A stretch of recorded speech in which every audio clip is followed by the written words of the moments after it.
President Davis. Here. Thank you. Vice President Broussard. Here. Thank you, sir. Commissioner Covello. Here. Thank you. Commissioner Daigle. Here. Thank you. Commissioner Berry. Here. Thank you. Commissioner Rithaler is excused. Commissioner Cura. Here. Thank you. Commissioner Pacheco. Here. Thank you. Commissioner Wildcat. Was online and she just dropped off. Okay, thank you. Legislative liaisons, Senator Driscoll. Absent. Excused. Representative Newsom, excuse me. Thank you. Governor liaison, Dan Schiffer. He's going to try to join us. He's in limited cell service. President Davis, we do have a quorum. Okay, do you want to go ahead and proceed with the Pledge of Allegiance at this time, Charlie? That's fine.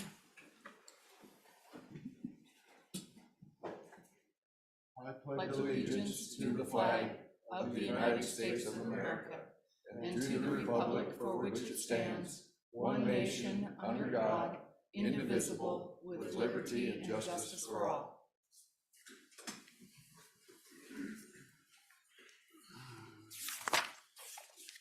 President Davis, Mike Kaler with the Attorney General's office will be joining us via Zoom as well. And then I do have our welcoming statement. Okay, if you'll proceed with the welcoming opening. Thank you. Welcome to the September 22nd, 2022 special meeting of the Wyoming Gaming Commission. Our mission is the primary mission of the Gaming Commission is the protection of the wagering public, the health, safety, and welfare of the participants in all lawful gaming and parimutuel activity. Individuals who wish to address the commission will be recognized and called on by the president to speak. After the president has recognized you, please clearly state your name and the name of the organization you represent prior to addressing the commission. All comments, questions, and responses must flow through the president by addressing the president each time you wish to speak. This ensures an orderly flow of discussion during the commission meeting. All meetings of the governing body of an agency are public meetings open to the public except otherwise provided pursuant to 164403A. This meeting is being aired via YouTube and participants are online via Zoom. Anybody here in the room that wishes to speak, please come to the front table. When you sit down, please restate your name, even if you've testified earlier, if you would please, for the record, and then address through the president. That's all I have. At this time, Charlie, could we introduce our audience? Start with you in the blue. Ryan Jolson, Toolbox Movement, Cowboy Skill Operator. Jeff Morgan, Paradise Games, Cowboy Skill Operator. Patrick Crum, CEO of River Casino. Claire Johnson, in-house counsel, Northern Aqua Butcher.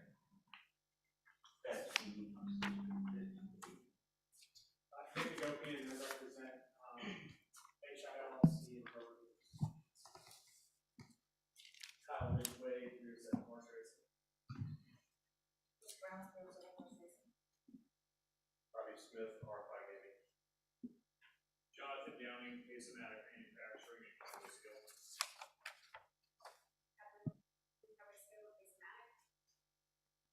Good morning, Brad Cameron, Asematic Cowboy Skill. In Woodhouse, Pace-O-Matic, Cowboy Skill. Morning, Marcus Rothweiler, WGC Skill Games.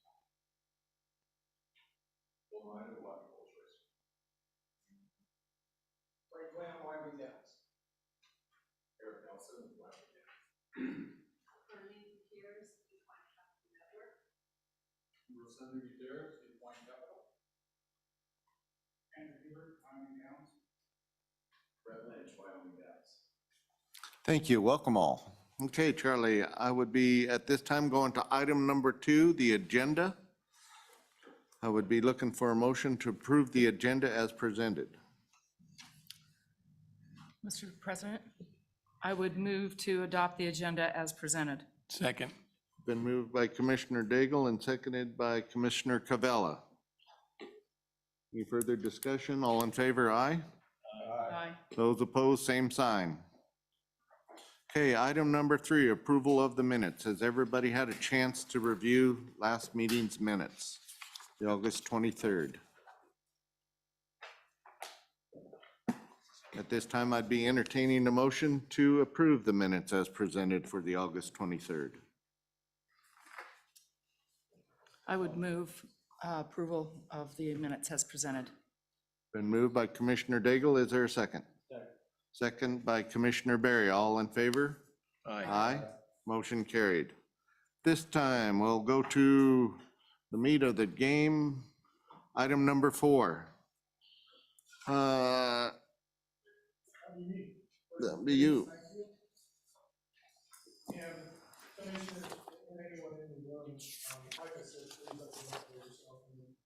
Davis, thank you for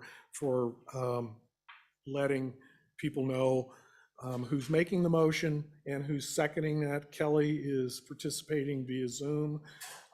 So she's listening in, taking minutes, and doing that via Zoom, and that helps us all get those accurately documented. And please hit your button, green button there, when you're live and speaking. So we've got that for the recording. Item 4, parimutuel, Chapter 8, Conduct of Racing, draft version 4.3-08.25.22. During our last meeting, Commissioners, you authorized us to move forward with those rules. Turning to page 8-12 through 8-13 in your packet. After we had reviewed one of the suggestions last week, we realized that there was a potential. So I'll read the comment that's in there. During the August 23rd meeting, the commission voted to amend G to read as follows: promotional items or projects and trophies or other awards must be approved by the commission and may not exceed the amount of interest in the Brewer's Award Fund account. The additional language, promotional items or projects, upon review was determined beyond the Wyoming Gaming Commission's legislative authority. So the staff's suggestion would be to, and again on page 816, line 35, remove the language that is redlined there and move this, no other changes, to the chapter, and move this then to the next step of promulgating the rules.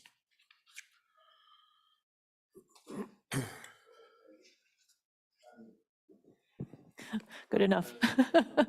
Thank you, Mr. Chairman. I have a question on 8:12 and 8:13. I think, wait, no, I'm sorry, 8:14 and 8:15. So under 8:14 in line 17, talking about the mares, and they may leave for breeding, medical, or sale purposes. And then on the next page, on lines 31 and 32, it says that the stallions may leave for racing, medical, or sale, but not breeding. So I'm wondering about semen collection, as we talk about the mares are allowed to leave to breed, but the stallions are not allowed to leave for semen collection or to breed. Thank you, Representative Newsom and commission members. You know, the policy that we have had in place throughout the several years is the stallions don't leave the state, whether it's for semen collection. They can leave for medical purposes. That would be a determination for this commission to make that decision. And, you know, we're just being consistent what we've done over the last number of years. Stallions were not allowed to go to be collected. Thank you, Mr. Chairman. It seems unfair that you're treating mares differently than stallions. That mares can leave to breed, but stallions can't leave to breed or for semen collection, but mares can leave for embryo collection, I'm assuming. What I need to do is phone a friend, get Brandy on the call here. If she is she on? And maybe she can explain that. Brandy, are you out there? I am. Can you hear me? Yes. Okay. Morning, Commissioners, President Davis. So in the breeding world, to verify the question from the representative, stallions are, the breeding is in a different realm, as stallions in most breed programs, well, all breed programs, the stallion has to stand the entire breeding season in the state that they're considered to be accredited in. Stallions can breed multiple mares at a time. And so in that aspect, in order to be considered a Wyoming bred stallion, if we would allow them to go out of state, we would have millions of stallions that could participate with not even setting foot in Wyoming. So therefore, that's why stallions have to stand the entire state. It coincides with all breeders programs across the state. Texas, Oklahoma, Colorado, New Mexico, stallions have to stand within the state, and they are not allowed to breed outside their jurisdiction. It's not something new to Wyoming. That's how it's been since we adopted the rules when we started accrediting stallions. And it just goes with industry standards. If you are a stallion is standing in the state, he has to produce everything within that state in order to be considered a state bred. President Davis, thank you. I was wondering if the collection of semen, especially in the quarter horse world, is medical. Would that be leaving for medical reasons? If somebody wants to have their stallion collected, say at Colorado State or a facility like that, if that would be a reasonable thing for someone to want to have their stallion collected at a specific facility that may be out of state. Thank you. Regarding semen collection, that is part of the breeding process. And that's why we consider it having to stay within the state. As Director Moore said, that's up to our commission, but going with the standards of all breeders programs, the stallion must stand and be collected in that state in order for him to be considered a state bred. Now, if they choose to go out of state, that is totally up to them, but their offspring, due to our rules, says that they have to stand the entire state and cannot breed outside our jurisdiction. And semen collection is not a medical necessity, it is a breeding. Okay. Thank you, Brandy, for clearing that up. Are there any further questions on that subject there? President Davis, if I could, to just simplify, I think the question is, can a stallion leave the state to be collected, come back to the state, and then that mare would be inseminated in the state of Wyoming? I think that maybe simplifies the question. And I think that would maybe be with Dr. Berry here and other individuals here. If there's any other discussion to follow up on that, commissioners, have that discussion and then tell us the direction that you would like us to go. Dr. Berry, do you have any comment on that? Well, I really feel that stallion collection is not necessarily a medical procedure this day and age. There are multiple life facilities that are able to successfully collect and ship stallion semen anywhere. So I guess to make it a Wyoming bred qualified horse, I think the rules need to stand the way they are. Thank you, Dr. Berry. Any other further discussion on this? Representative Newsom, did that answer your question? It did, but not to my liking. Thank you. Well, it's easier to take Muhammad to the mountain than the mountain to Muhammad.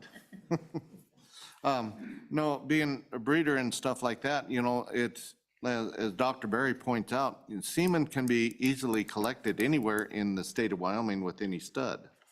You know, it's harder to want to go to, you can have somebody from CSU come up here and collect that semen. You know, we have the facilities. And as far as that semen's being used to a mare in Wyoming,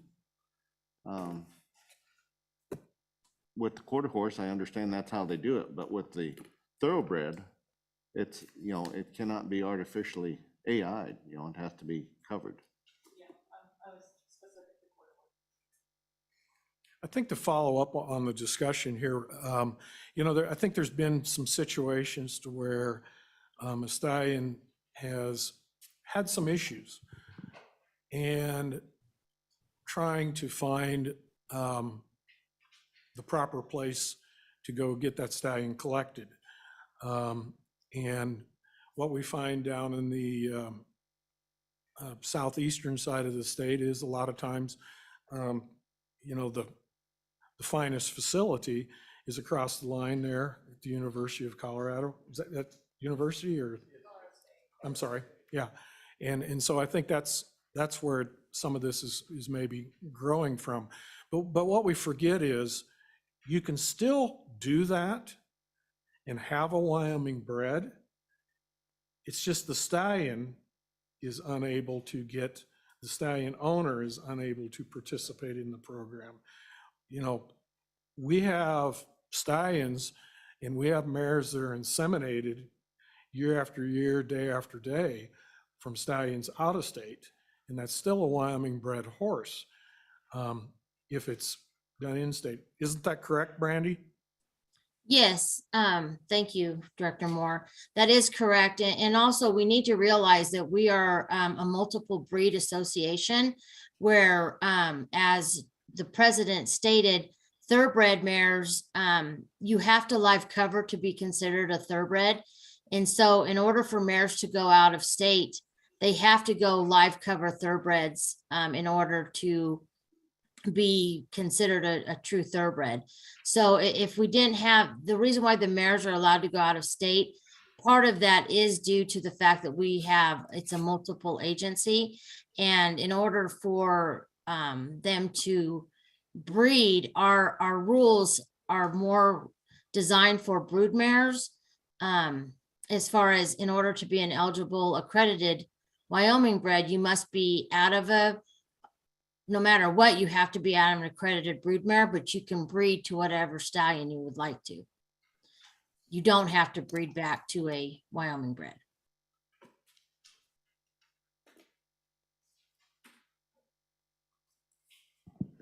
Are there any other questions on this? I know a lot of times if you take a mare out of Wyoming, a Wyoming approved brood mare, and you have it bred to, say, a California sire, then you can also be qualified in 2 different states I've seen that, so. Okay. Yes, All right. that is correct. President Davis, Colorado's, but the stallion has to stand in California. Their rules are different as far as the stallion program goes, but their stallions cannot breed outside their jurisdiction as well. The stallions have to stay within their jurisdiction. Thank you, Brandy. Thank you. Okay. So I would assume that there is no change of verbiage then in. Okay, moving on, Charlie.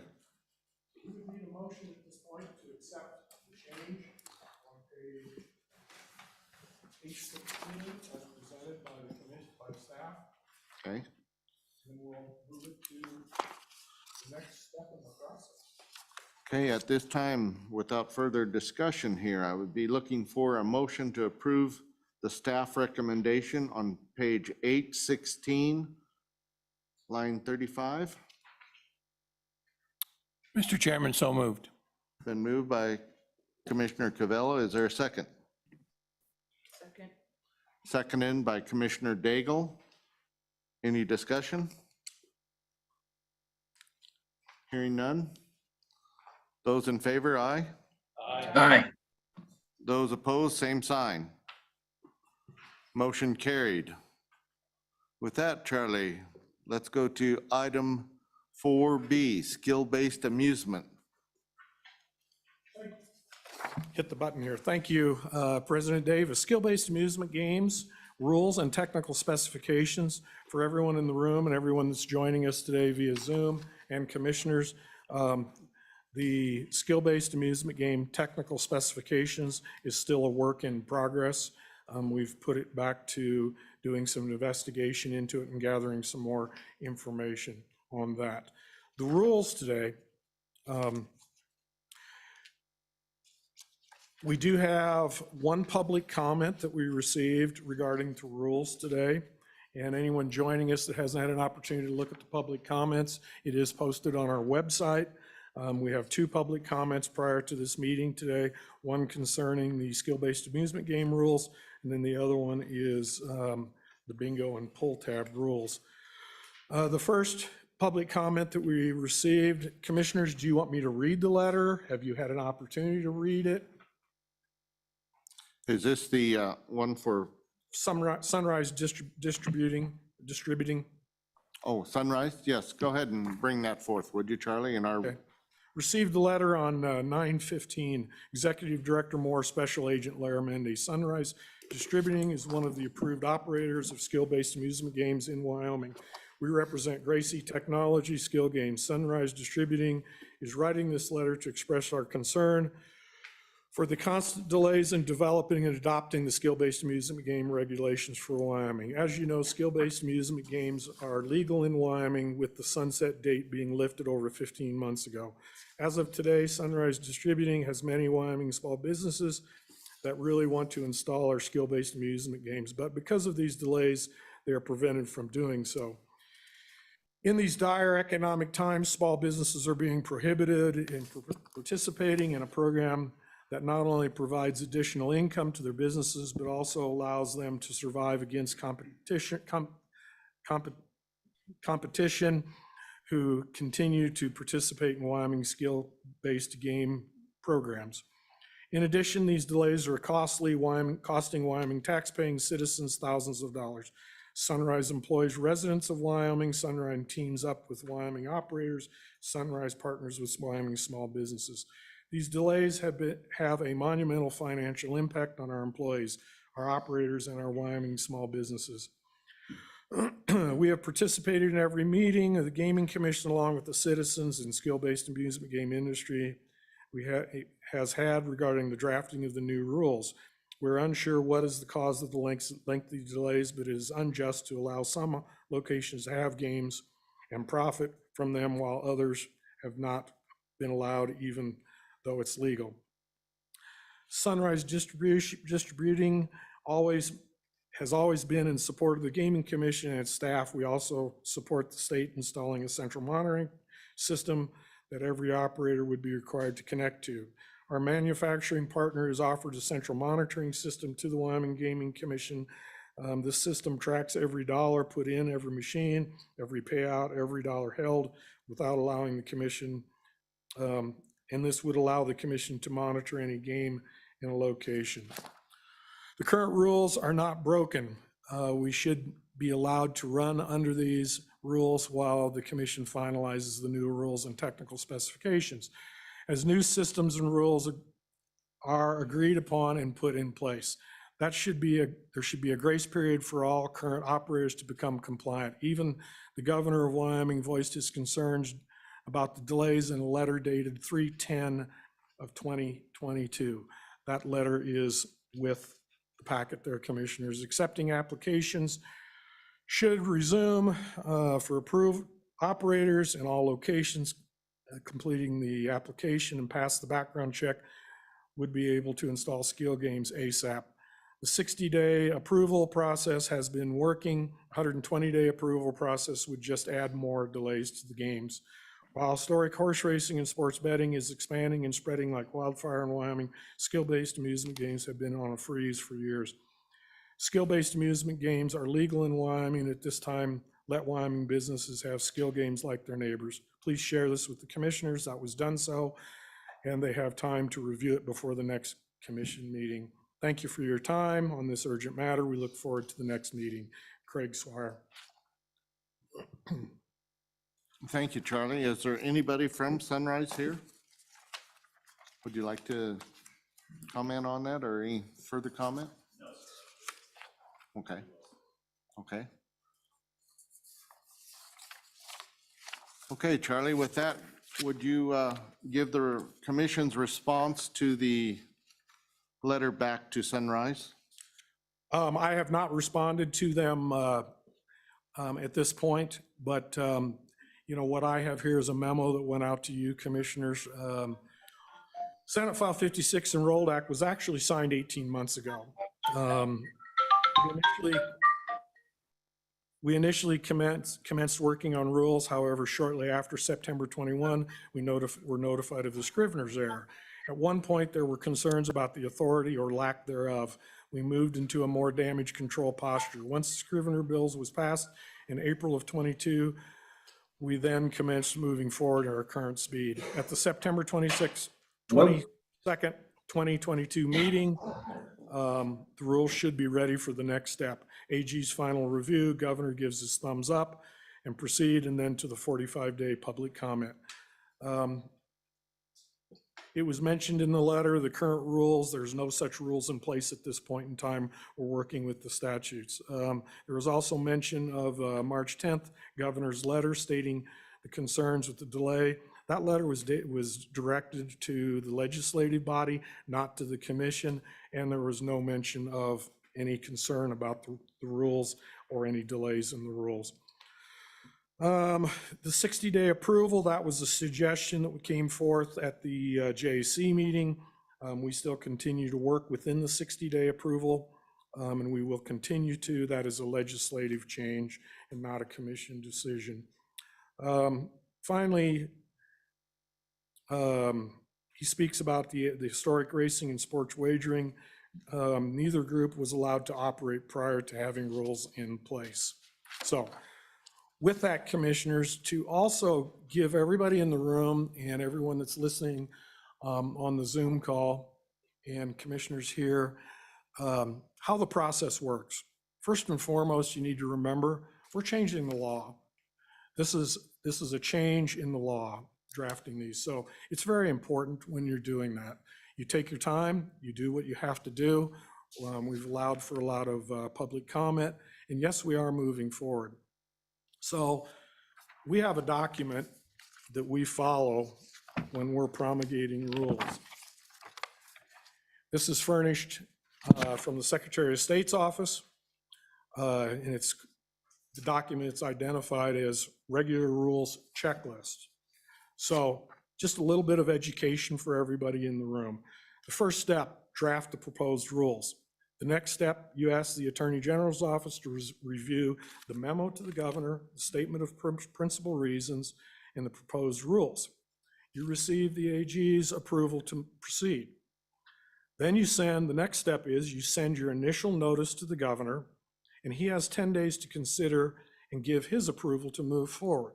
So where we're potentially at today is moving it to this process, to this step. We have the rules in a very good format, and we're ready to move it forward. The next step, and this is agency requirements that we do. We prepare the notice of intent to adopt rules. We prepare a notice of intent for publication in a statewide newspaper. We prepare a notice of intent for persons on the mailing list. We also request the AG to review all the notices of intent to make sure they're proper. We then receive the AG's approval to proceed once again.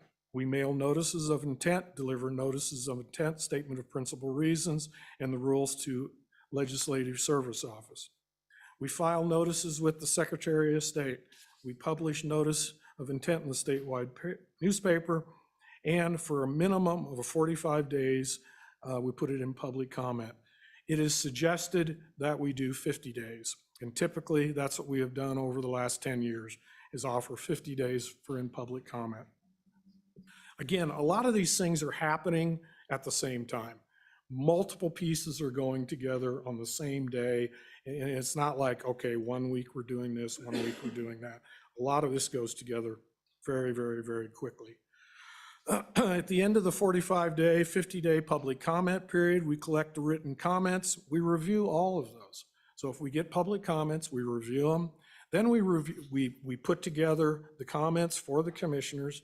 Those come before the commissioners, and they will consider those in a public meeting. And again, these are requirements that are set forth to us that we have to abide by. The commission will discuss those public comments and make a determination what to do.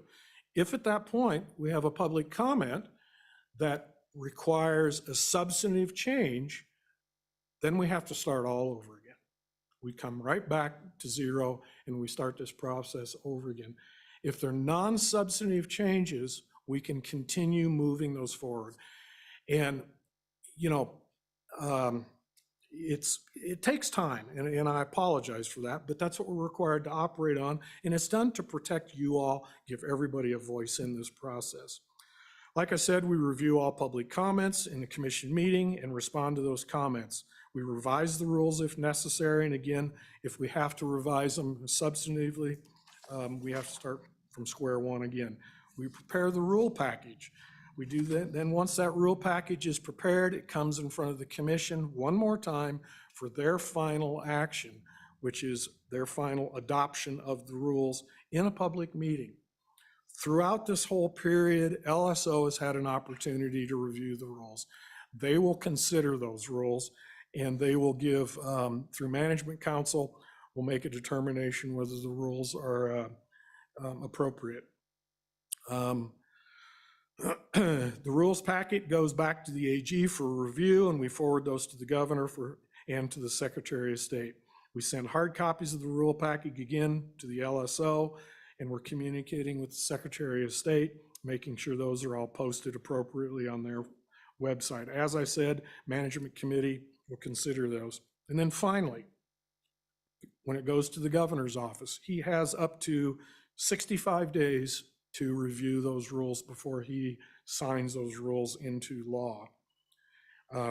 Excuse me, he has 75 days to do that, but at 65 days, we contact the governor's office and ask him if we have not received a response or any communication, we communicate with the governor's office and make sure that they don't have any additional questions and see where they're at in the process. So at this process right now, and this is a best estimate with a lot of variables, so everybody is very clear, this is an estimate that I'm providing you today. If the commission approved these rules today to start that process, that would start September 22nd, which is today's date. Hopefully, if everything would move smoothly, we would have those, in best case scenario, those rules would be prepared and ready to go to the governor for consideration September 30th. The governor has 10 business days to consider. The week of or later of October 17th, the rules will be ready for public comment. December 6th of 2022, the rules would be out of public comment. Absent any negative comments, the rules would then be continuing on to the governor's office at that point, sometime around the week of December 19th. Now, again, we have scheduling, we have Santa Claus during that time in December. And so scheduling a meeting for that final determination, but we can do that via Zoom, and we can keep these things moving quickly for the skill-based amusement game folks. Legislative Management Committee will consider those rules. Now, there's one other piece. During a legislative session, rules are not considered. Again, I must say, rules are typically not considered during a legislative session. So where does that put us? It puts us mid-March for these rules to be completed, somewhere in that point. Also determining factor would be, and I don't think with what I'm seeing from our legislative bills that are being prepared. I don't see that there's a whole lot of revision that we would have to come back to and make any changes on the rules. So whatever legislative changes, we would consider those in the rules, and they may have to come back at some point and clean that up to match the legislative changes. So that's kind of it in a nutshell. Are there any questions, commissioners? Are there any questions from anybody online? Okay, is Mr. Mike, do you have any questions to add to it? I do not have anything to add, Mr. President. Charlie, I think summed it up very well. Thank you, Mike. Is there any questions from the audience? Cactus, what do you got up here? You're looking at something. Nothing? Okay. Hearing no further questions, Charlie, can we proceed then to page 5.5? Yes, thank you, President Davis. We are working on today draft version 7.7-08.25.22. It's posted on the website. It's also posted at the top of your document for the rules for the skill-based amusement games. And commissioners, we have very minimal changes to these rules today. There was a suggestion of a change that went out to you. I'm hoping that you received that.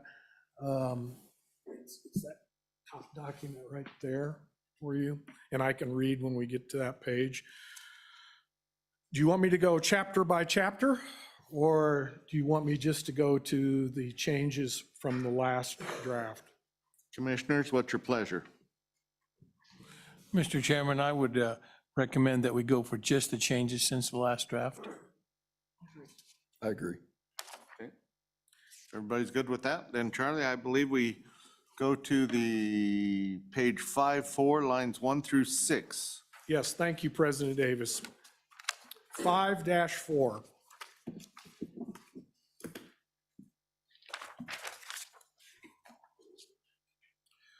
Lines 1 through 6. I'll start off at the top of that page there on line 1. It depicts a subject matter that is offensive or sexually explicit. We would remove, add the or to the end of that line. And then B, leave all the language the same on B. We would strike the or at the end of that sentence, and then we would completely remove C.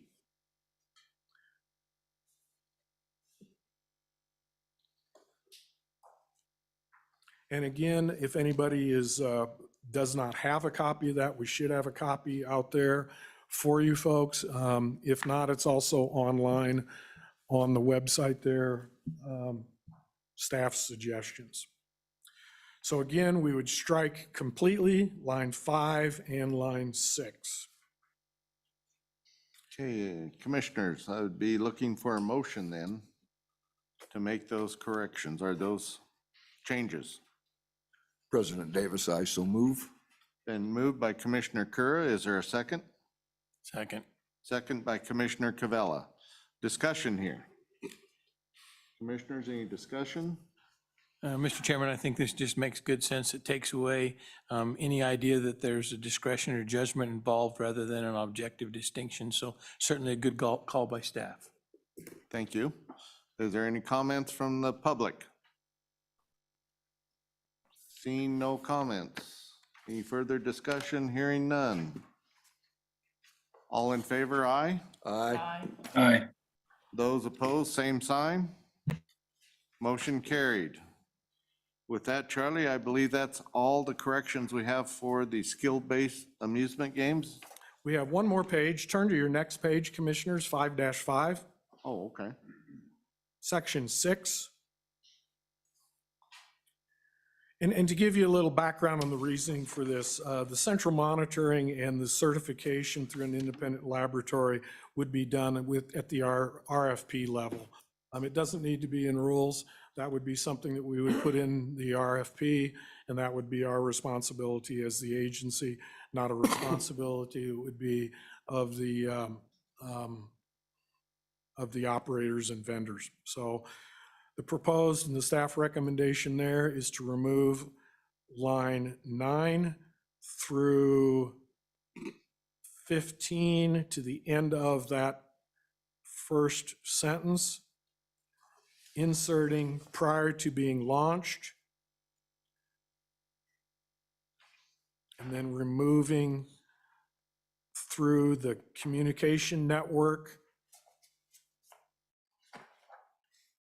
and then the additional language that the staff proposes on line 18 and 19, the commission shall provide the vendors and the operators the technical specifications required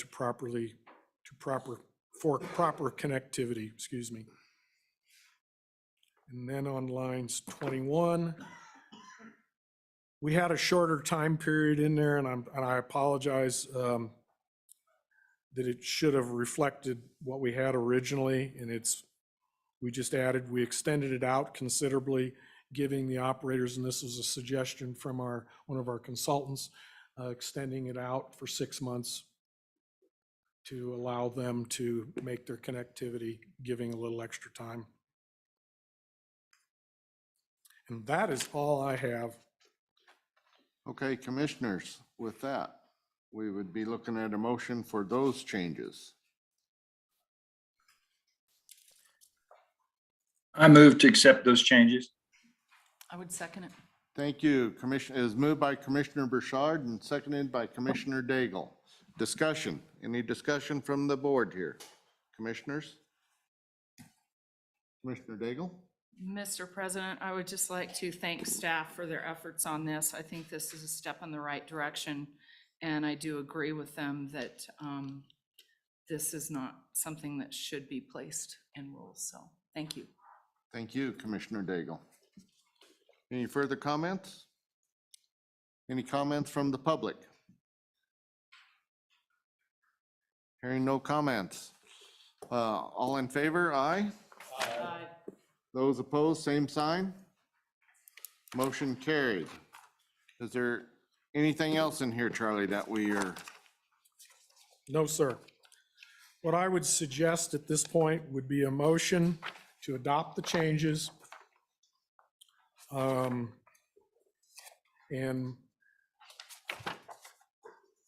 to approve as presented with the changes that we made in the meeting, and then move this to the Attorney General's office for their final review and prepare it for the governor's desk to start the process, formal process. Commissioner Covello, could you repeat that?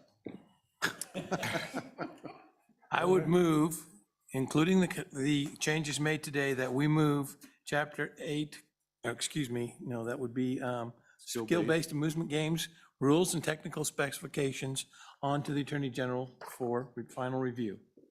Could we modify that and pull out technical specifications? Oh, that's right. We don't have Yeah, that. we don't have those, we're not. Okay, let me considering those. restate that.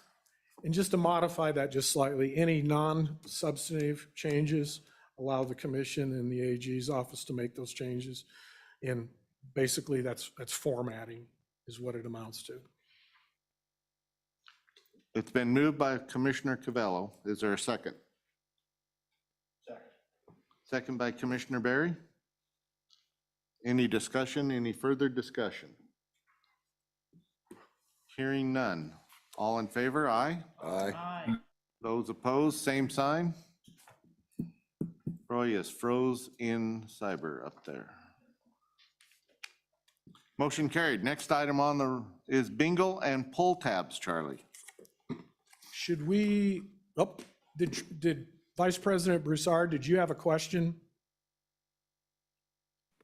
No, I just voted with my hand. Thank you, Vice President Burchard. Okay, with that, let's go to item number 4C, bingo and pull tab rules.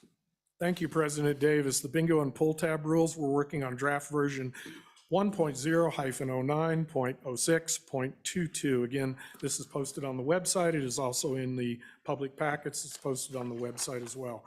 We received one public comment. We received a comment from Wyoming Amusement. They were unable to make the meeting today, but they are listening online. And they posed kind of an interesting question. And at this point, I don't think I need to necessarily read the comments because we're at the infancy of this. This is mostly just discussion today on the bingo and pull tab rules, but they did propose an interesting question. We have forwarded that on to legal counsel to look at that and make a determination. But as you can see, we do have the rules here today. We have on page 1-1, section 1, we have our definitions. And what we did here, trying to keep these relatively simple, is this is basically just a little bit of a just restating the statutes. And again, we want to put we want to give the public an easy way to be able to find things. So by making a set of rules that covers this, that does mimic and mirror the statutes, that gives you a one-stop shop kind of an opportunity. You can go to our website and you can find those rules. So the definitions, again, mirroring what's in statute currently. And then, of course, we added the Indian lands, again, as the meeting provided in IGRA Act 1988, 25, blah, blah, blah. Sorry about that. Chapter 2, you have section 1, licenses in general. Section 2, license applications and licensee duties. We have section 3, which is restrictions for Indian lands. We have section 4, limitations, requirements of bingo and pull tab games. Section 5, we cover Calcutta. And the question, the public comment received was some discussion on the Calcutta wagering and the takeouts and the different things and what we consider gambling. So it's an interesting discussion that we'll get that cleared up a little more and see if we can respond to that comment. Section 5 is investigations by the commission, and it's a fairly short set of rules.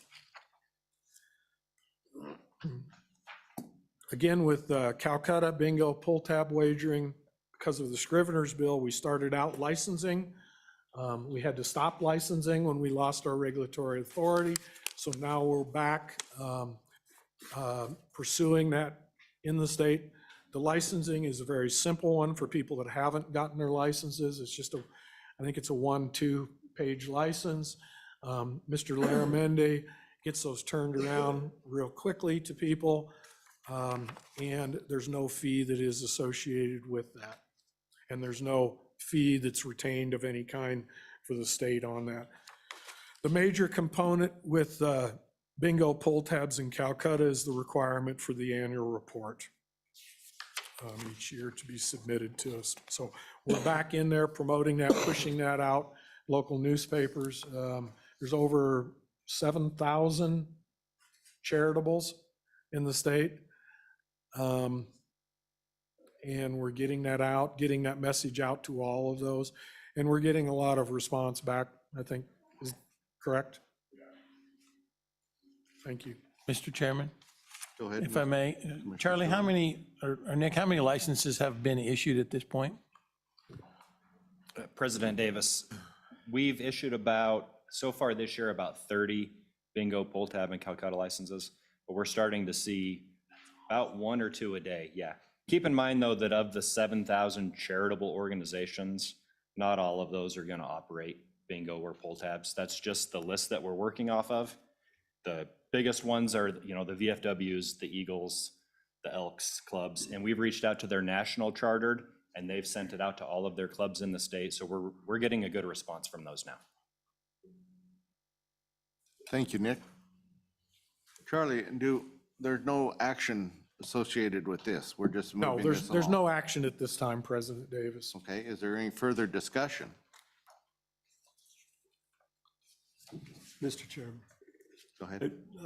and this goes to, probably to Nick or to Charlie. Is there any type of definition for bingo? Is it paper? Is it electronic? How does that work? And is there a thought to define that? Thank you. President Davis, Commissioner Pacheco, the way that it has been viewed is traditional paper bingo. We've had that discussion multiple times with the AG's office. There is some case law in Wyoming with the electronic bingo and fast action bingo, to where the Wyoming Supreme Court has ruled that that is not what the legislation was intended for when they passed the bingo laws back in the 70s.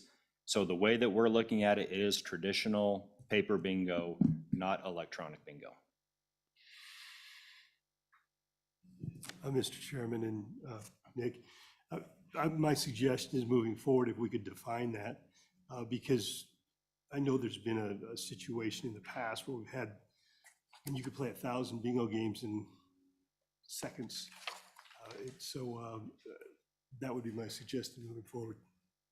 Thank you. So would you want to put that under general provisions? Is that where you're thinking, Commissioner Pacheco? Under definitions? Yes, sir.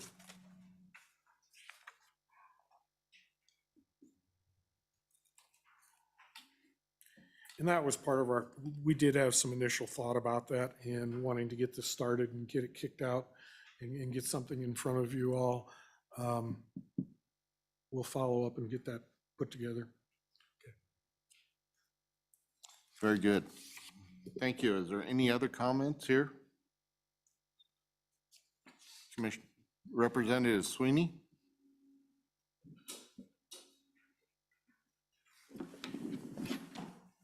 Thank you, President Davis and Commission. So I was working off of, in the packet, section 4(2)(2), limitation and requirements, bingo games and pull tab games, and maybe and it was stamped draft. So couple of concerns, and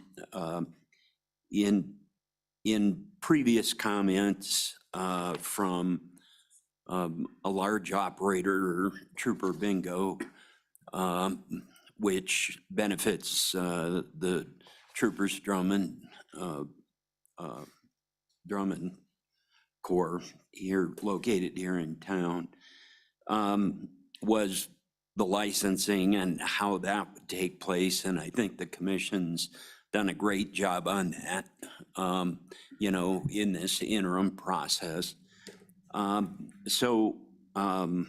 Romanette I, line 7, bingo games and pull tabs shall only be conducted by charitable or nonprofit organizations which have been in existence in this state for at least 3 years and commencing July 1, 2020 are licensed.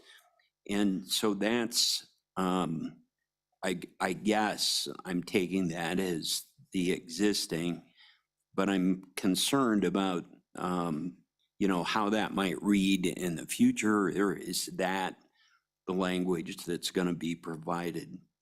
And then below that, double I, in conducting bingo games and pull tab games, the organization shall use only volunteers who are bona fide members of the charitable or nonprofit organization, or, and then it does say, or employees or contractors who are paid by the organization to assist in the operations of the games.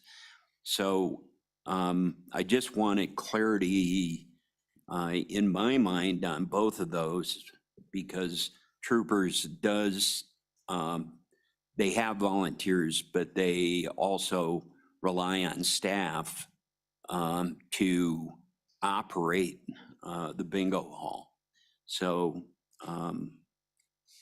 so those were my main two questions, trying to be a little protective of Troopers Bingo.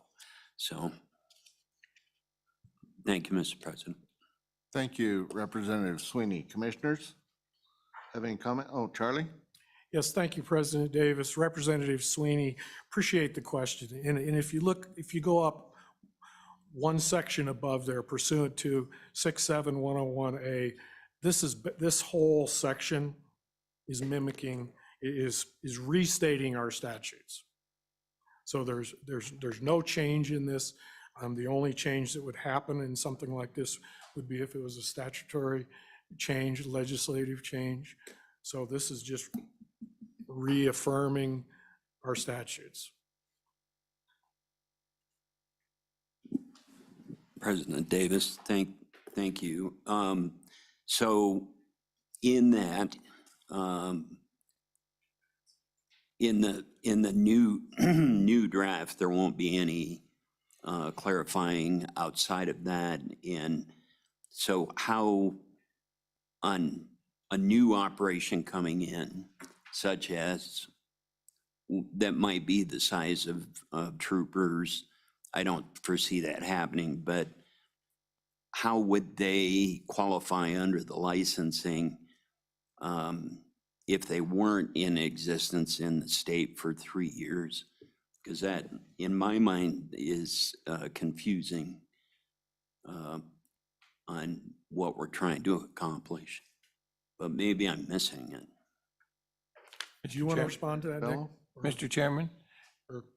Yes, Representative Sweeney. So the way the legislation is written, and if we are to follow that, which we need to, you'll have to be in existence for 3 years before you can go ahead and do bingo. So in other words, if you're a brand new organization, you're going to have to be in existence for 3 years before you can put on bingo. According to this, we're following directly the legislation. And I would like to make one other comment while we're here. Licensing, I know of a jillion Calcuttas that are going on right now that aren't licensed. But I can tell you that licensing is not a problem. Dr. Berry and I are involved with an organization that does do a Calcutta with the National Circuit Final Steer Roping, and we got a license. I wasn't involved in licensing. I didn't think I should be, but I know that the people on our board contacted Nick and got a license and nothing flat.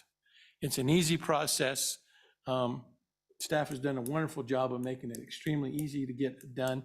And I just want to encourage everyone to pass that around because, you know, it's a big ominous deal about getting a license. There's nothing to this. It's one page and it's really, really easy.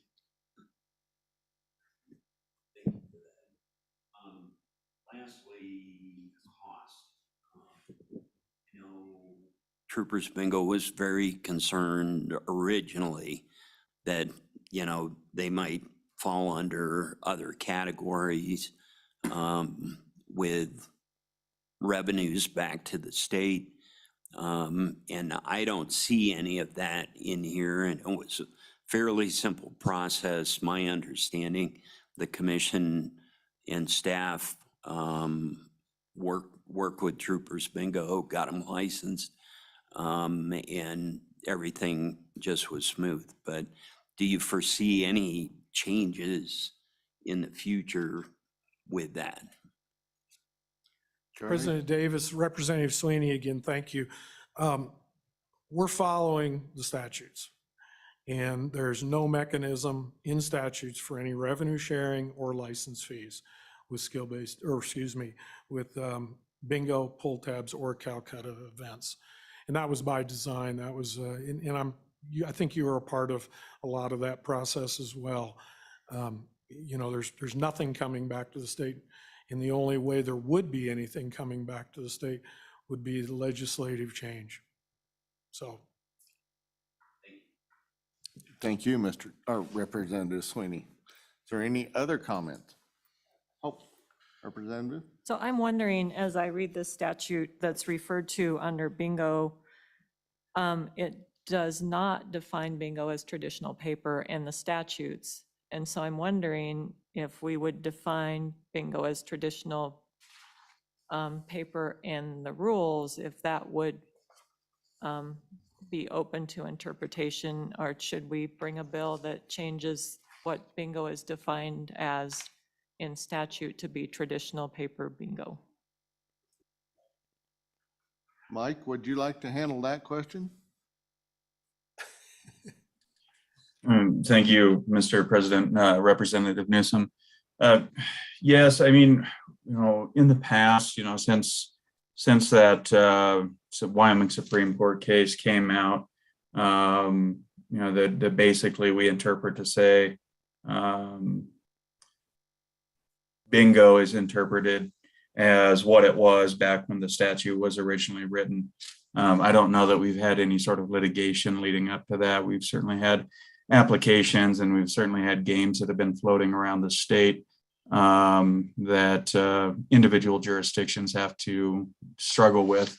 It certainly would be up to the legislature if they wanted to come out and be specific and say, and then I suppose at that point it would be up to the body to fight it out and decide as a policy matter if they did in fact want to broaden that to include electronic bingo, or if they just wanted to keep that as paper bingo. So would it be fair to say, Mike, that in under the definitions, if we address that with that Supreme Court case, use it as reference? Mr. President, certainly, I think that information would be good for the legislature to know how the courts have interpreted it in the past, so they have some context and some background. And then going forward, it's certainly it's up to the legislature on how they want to move forward. Thank you, Mike. Representative Newsom, you're good. Any further questions? Any questions from the public? Okay, then Charlie, I guess we move this one to the next level. With that, item 4D, historic racing rules and technical specifications. Thank you, President Davis. Item 4D, historic racing rules and technical specifications. It's still a work in progress. We don't have any product to bring to you today, but it is a work in progress. I spent several hours yesterday working with our consultant, trying to marry together several historic racing jurisdictions and come up with a kind of a model type of a rule and specifications for historic racing. So that is a work in progress, and it's no action. Okay. Any comment from the public? All right. Shall we move on to item 4E, professional roping and rodeo events? Thank you, President Davis. 4E, rodeo event rules. I'm going to pass this off to Mr. Steinberg. He had a meeting with Wyoming Downs yesterday and just kind of update on some of that progress. But before he starts, we appreciate receiving the information on how to proceed with this and get this going. We're also reaching out to some of the other jurisdictions around us, Montana and some others that have done some pari-mutuel wagering on rodeo events. Part of the, and I don't want to step on you too much, Mike, but part of the idea with the rodeo events is, and it's primarily the barrel racing and the live racing. While they're very similar, they're also, polar opposites. And so how do we deal with a extremely highly regulated market on the live traditional horse racing side versus maybe a different approach on the rodeo side? So that whole kind of a situation, trying to decide, are they apples, oranges, or, as I heard David Carpenter say earlier this week, apples and peanut butter. which I kind of liked that when he said that. And, you know, so trying to kind of separate this all out and put them in the appropriate buckets instead of trying to carry one bucket, carrying separate ones. So I'm going to leave it at that at this point. We are moving forward. We're working on those. It is a work in progress. And I'll pass it to Mike. Thank you, Director Moore, President Davis, Commissioners. I don't have a whole lot more to add on that. Again, like to thank the folks at Wyoming Downs for their hard work and what they've submitted to us. I think we have a very good starting point to put some rules together.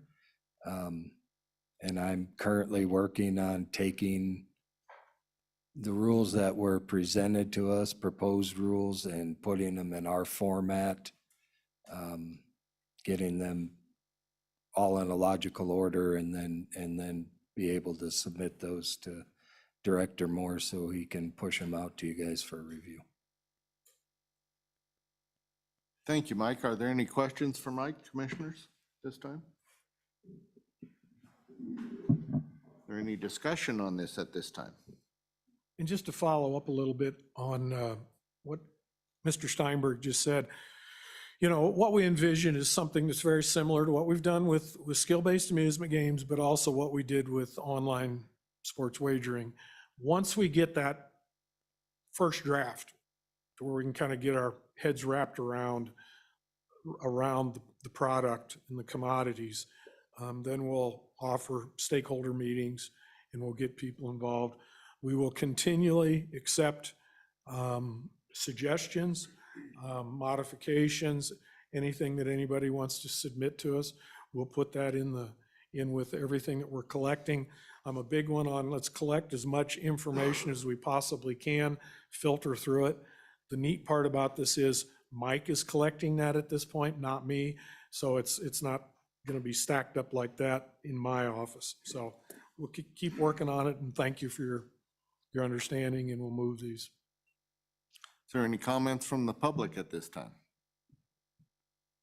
Oh, there's one live one. Could you come up front, please? State your name, rank, and serial number.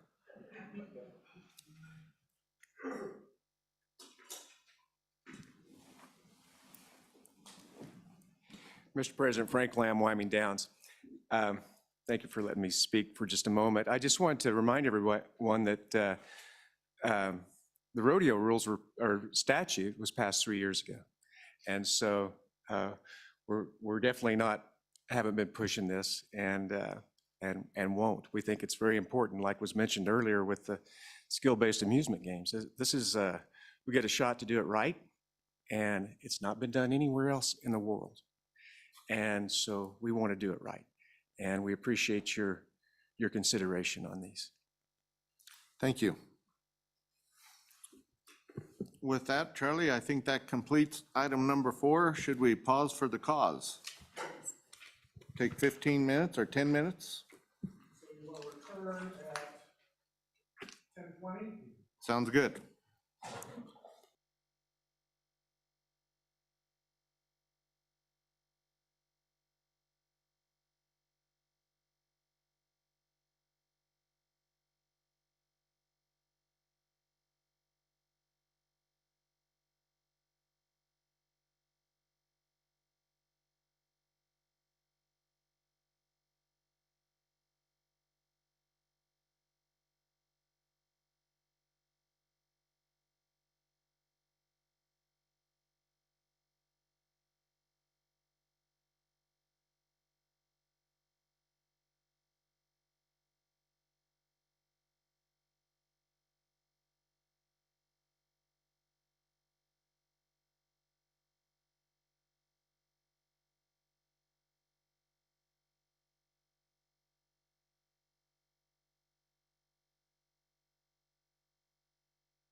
Okay, check.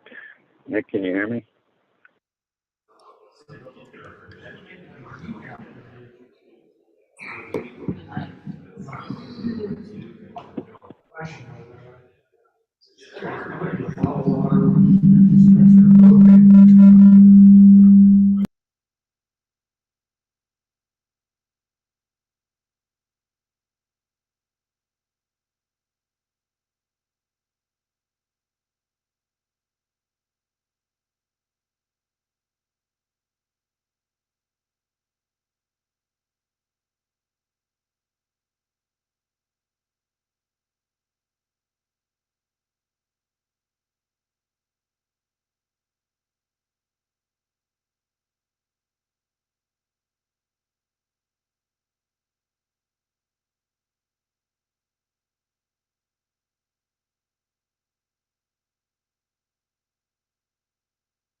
Yes, thank you, President Davis. President Davis. Here.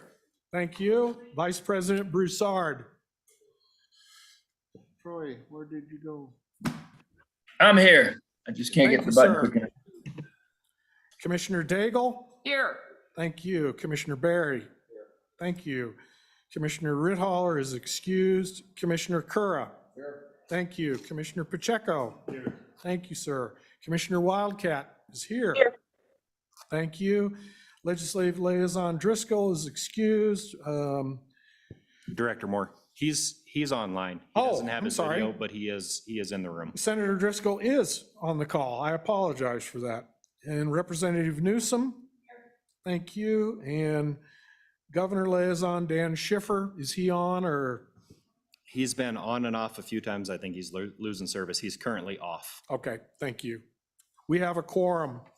Thank you, Charlie. With that, let's proceed to item number 5, Wyoming Horse Racing LLC, a request received August 26th.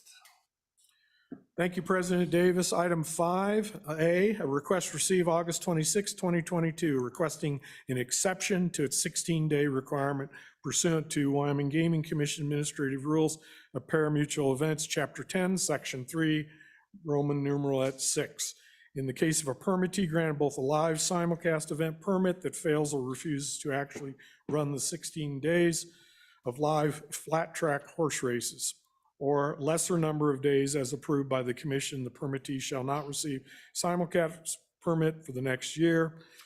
Simulcast permit issued for the year in which the required number of flat track race days were not conducted shall have their simulcast permit suspended for the remainder of the same year. For good cause shown, a permittee may be excused from failing or refusing to run the required number of days.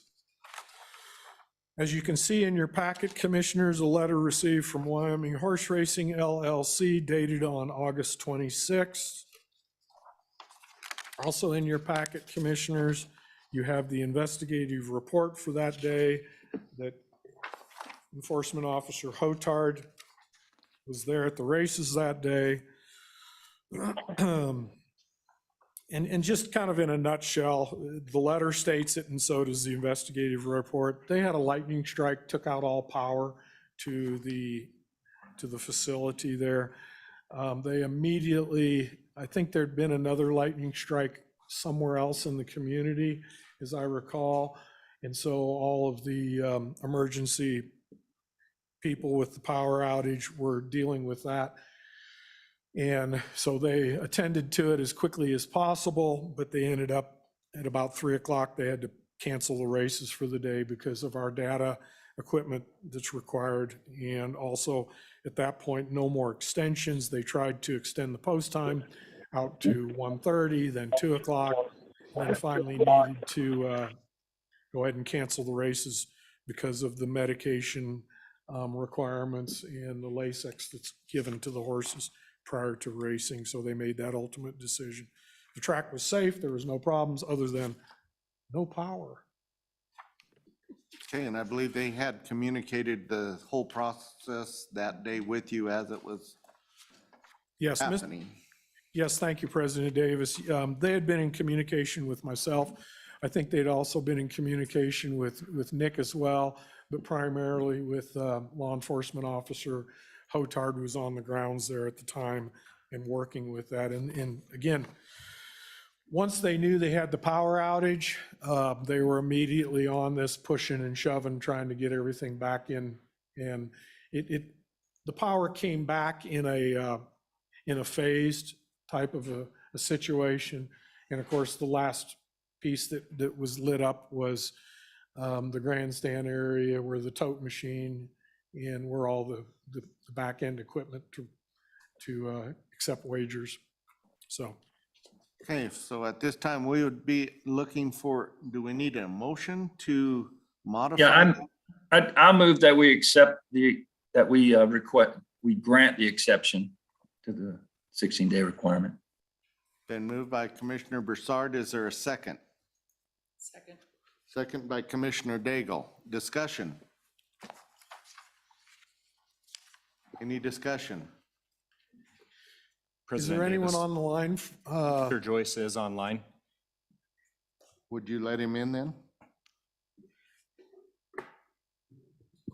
Eugene, you're good. Okay. Good morning, Mr. President, Commissioners. Thank you for your time and consideration of this request.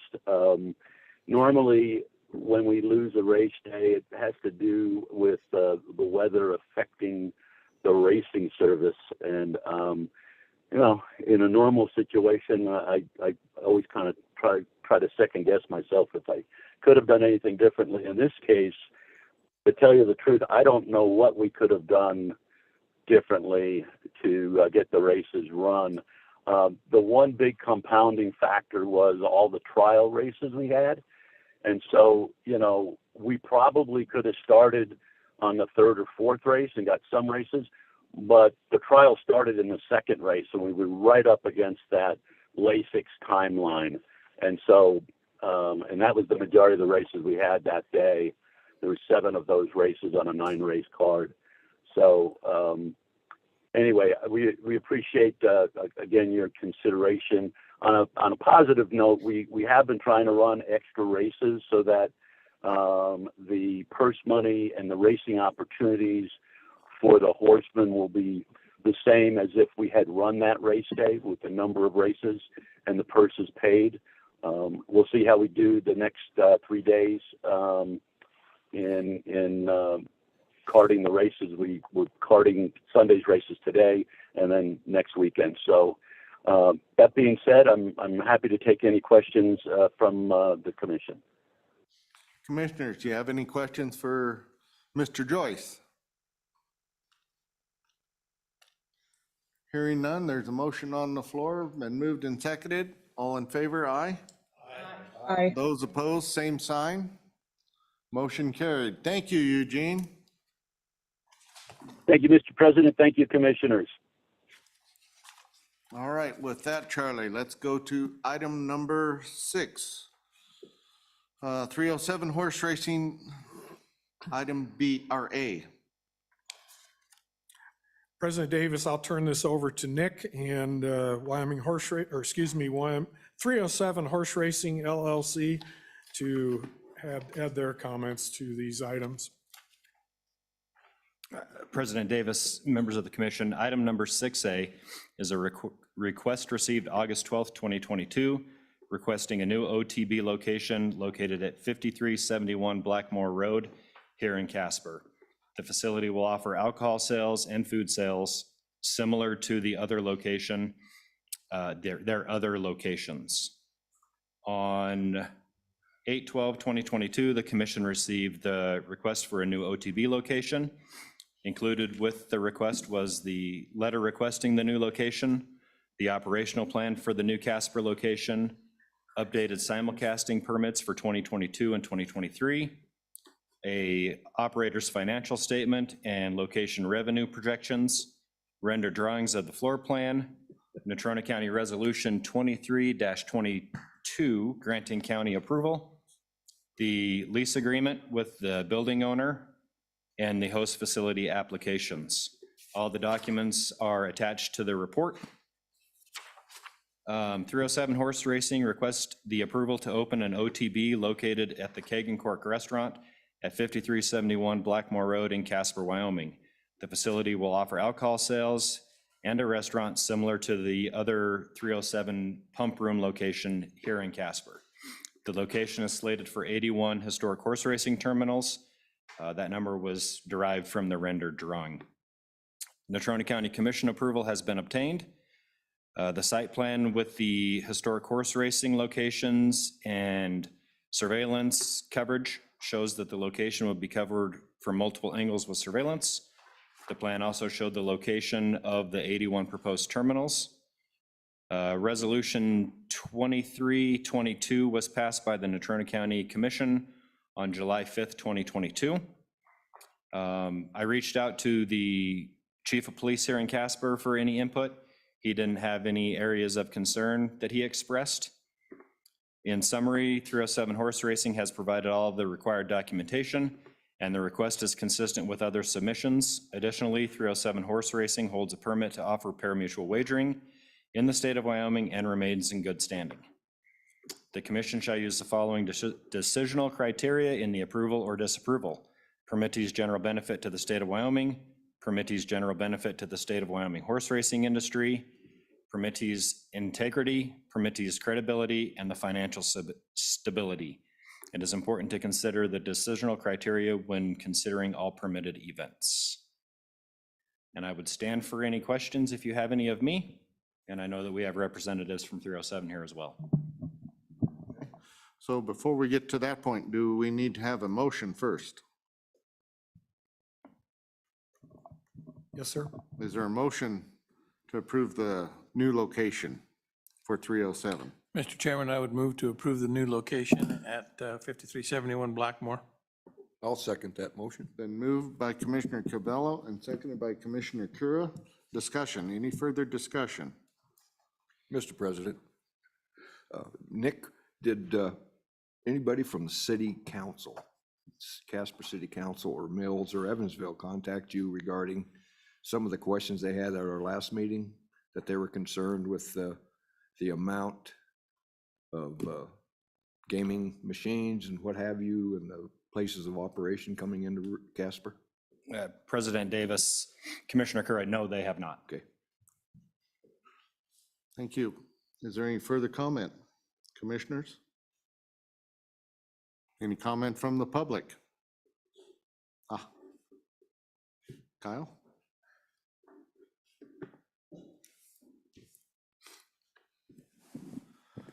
Good morning, Commissioners. Kyle Ridgway with 307 Horse Racing. I just wanted to quickly address Commissioner Kura's question about City Council. So as part of this, we did acquire a liquor license, and so we did have a number of hearings and meetings with city personnel as part of getting this facility approved. And we were in front of the county commissioners as well. So we've had extensive conversation with the county and the city about this particular location. And at the time that the city and the county was here last meeting, they would have already granted the liquor license transfer and the resolution for our location. So they were already well aware of this location and had given approval for it before they had come to this meeting. And then actually, since that, the county has passed additional resolutions allowing for additional terminals at a competitor's locations, which may come before you at some point. So even after they came and raised concern about terminals, they turned around literally the next week and approved more terminals. Thank you. Any further questions? Any further comments? At this time, all in favor? Oh, one more comment down there. President Davis, you know, would it be appropriate at this point to maybe have Mr. Ridgway or Mr. Greer explain and articulate to the commissioners the general benefit to the state of Wyoming of these locations and the general benefit to the state of Wyoming horse racing industry? I'd be happy to do that. As many of you know, commissioners, on some of the recent reporting, including some of the discussion that happened at joint appropriations last week, when we talk about the, oh, now I'm going to completely lose my train of thought, so excuse me, the Breeders' Award money. If you look at what 307 Horse Racing specifically has done for the Breeders' money in the last year in terms of how we've opened, part of the projection that that number will exceed $5 million next year is based on the concept that this location gets approved and that you have continued expansion into newer markets by us and our competitors. So Wyoming, having now the largest per capita Breeders' Award program, is because of these locations that we've been opening, and this one particularly. It's a unique location in terms of where it is in Casper, so we think there's a new market that's available there at that facility. Our locations have mostly performed really well, and so I think for the breeders' money and for the tax money that this facility is going to generate, that benefits the state of Wyoming. In addition, as many of you know, When we started operating in the state, we put up $1.5 million roughly of purse money and expense to put on our first race meet in 2021 without the benefit of having any machines behind us. And so we've continued to grow our purse money. We were the first operator to run a $100,000 horse race this summer, which I know our competitors have started to up their purses as a result of having another operator in place. So we're all competing with one another to generate purses. And as we all know, those purses come from expanded gaming and additional locations. So it's a benefit to the state for tax money. It's a benefit to the horsemen for additional breeders' money.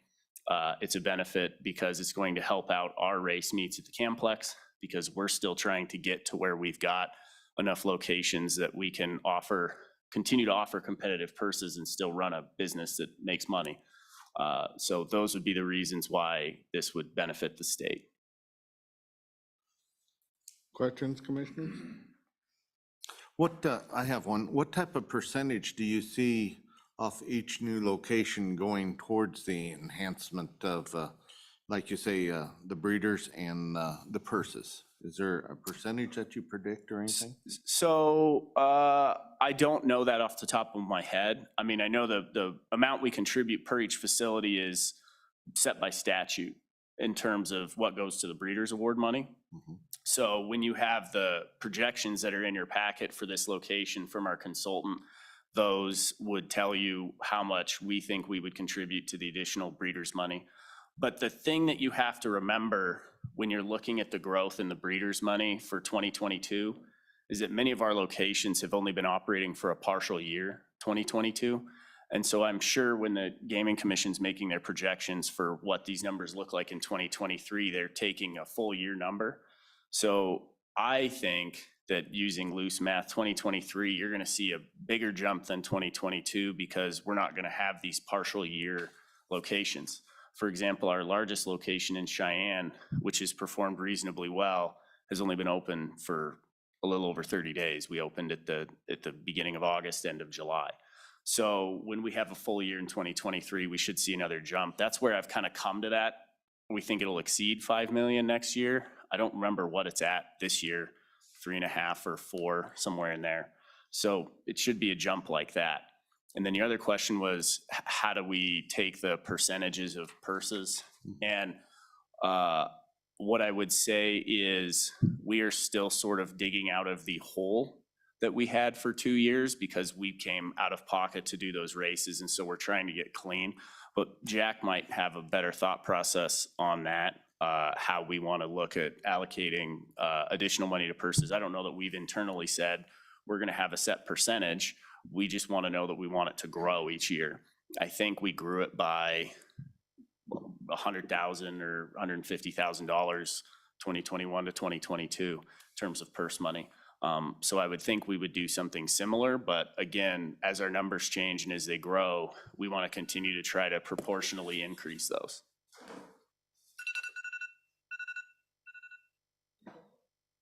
Oh, nap time, sorry.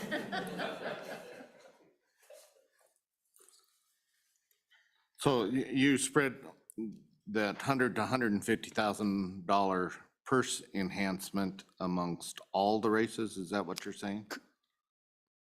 Which is? Oh, sure. I think, I'll let Jack talk a little bit about what his thought process is and how he allocates those to have attractive races individually and how he breaks down. I always think about them in terms of the full meet, what we're allocating to, but I'll let Jack talk about how he thinks about allocating them specific to individual races. Okay. President Davis, commissioners, good morning. So Kyle said it perfectly so far, and to his point, I think our goal is to just grow the purse money year after year. We are trying to dig ourselves out a little bit of a purse money hole, if you will. As he mentioned, we did run our first race meet with no machines. So to your question specifically, we do not have a set percentage that we're allocating to the overall race meet in terms of purses. We did go up by roughly 120,000 this year that was spread across the meet, mainly weighted towards stakes races, but our bottoms did come up a little bit as well. Okay. All right, I was just trying to figure out the amount of races you run and break that into $120,000. What's that added money would be for the horsemen, basically.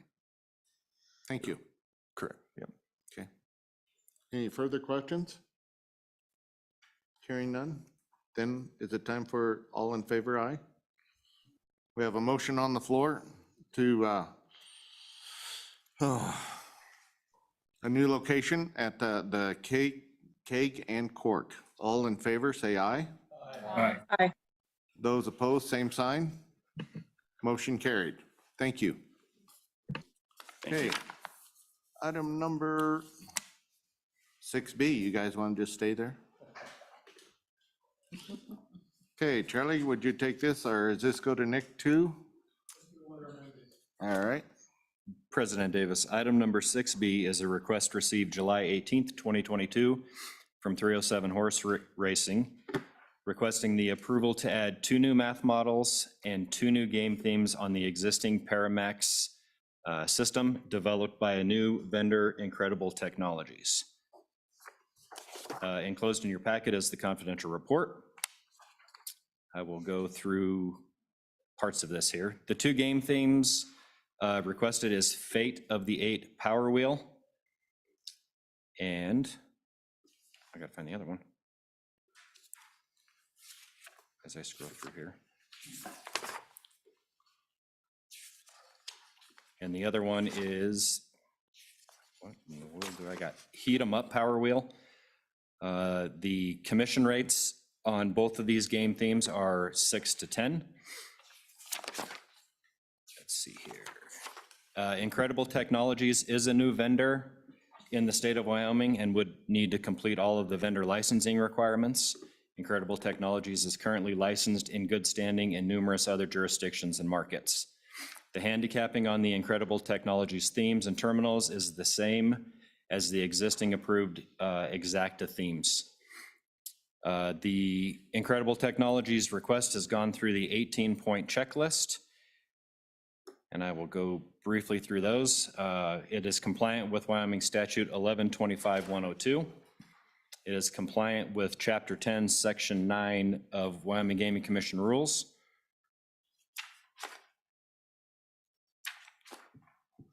Let's see. Back to the summary. Based on the GLI reports and the hot sheets, I concluded that the 2 requested game themes and associated math models on the Incredible Technologies appear to be in compliance with Wyoming State statute and commission rules. Incredible Technologies does work on the already approved Exacta systems, and if approved by the commission, Incredible Technologies would need to complete the vendor licensing process. And I would stand for any questions on this one.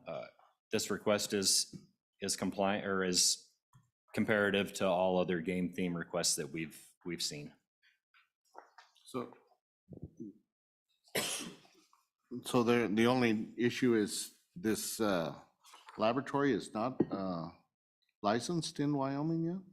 No, the lab's licensed. The vendor for these themes is a new vendor. Incredible Technologies is a game theme vendor. They're not licensed yet. So upon approval, they would need to go through the licensing process. Okay. So is there a motion to approve 307? Been moved by Cactus. Is there a second? Oh. Moved by Dr. Berry. Is there a second? I'll second that motion. Been seconded by Commissioner Kura. Discussion? Hearing no discussion. Do you guys have anything to say? Any discussion from the public? Seeing no hands.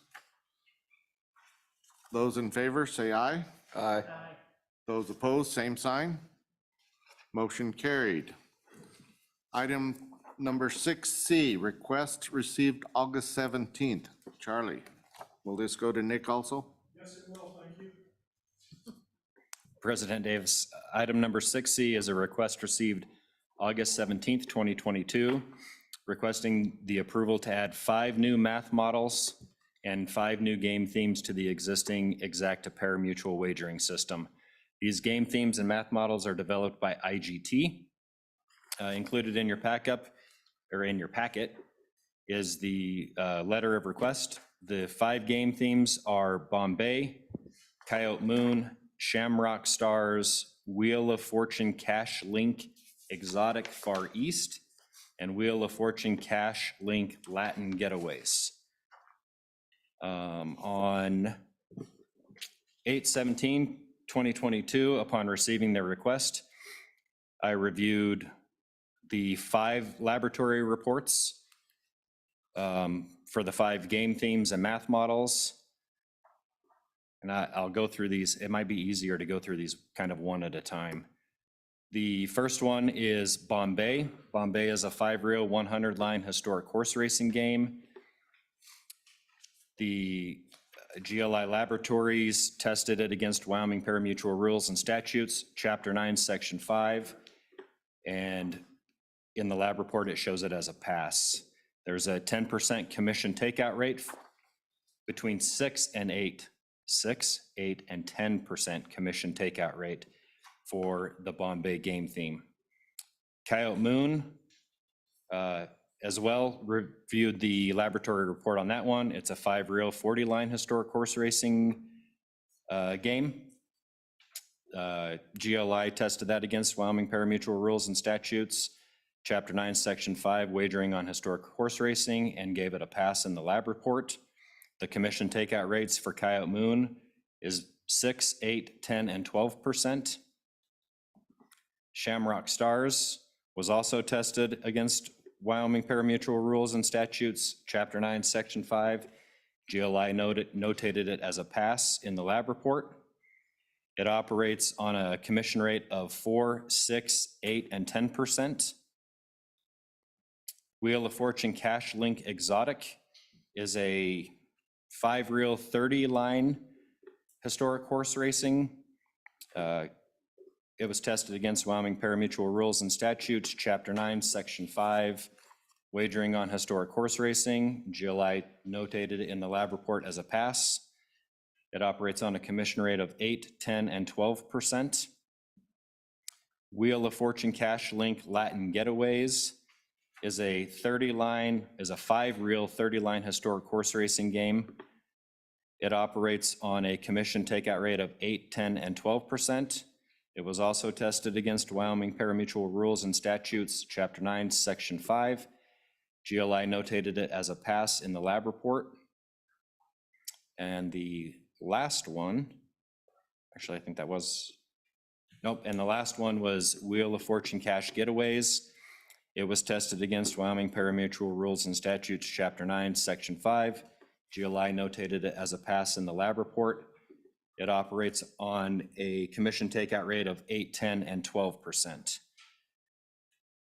All the themes and math models were put to the 18-point checklist and appeared to be compliant in all areas. IGT is currently licensed in good standing as a vendor in the state of Wyoming. And I would stand for any questions on this one. Thank you, Nick. At this time, we'd be looking for a motion to approve item 6C.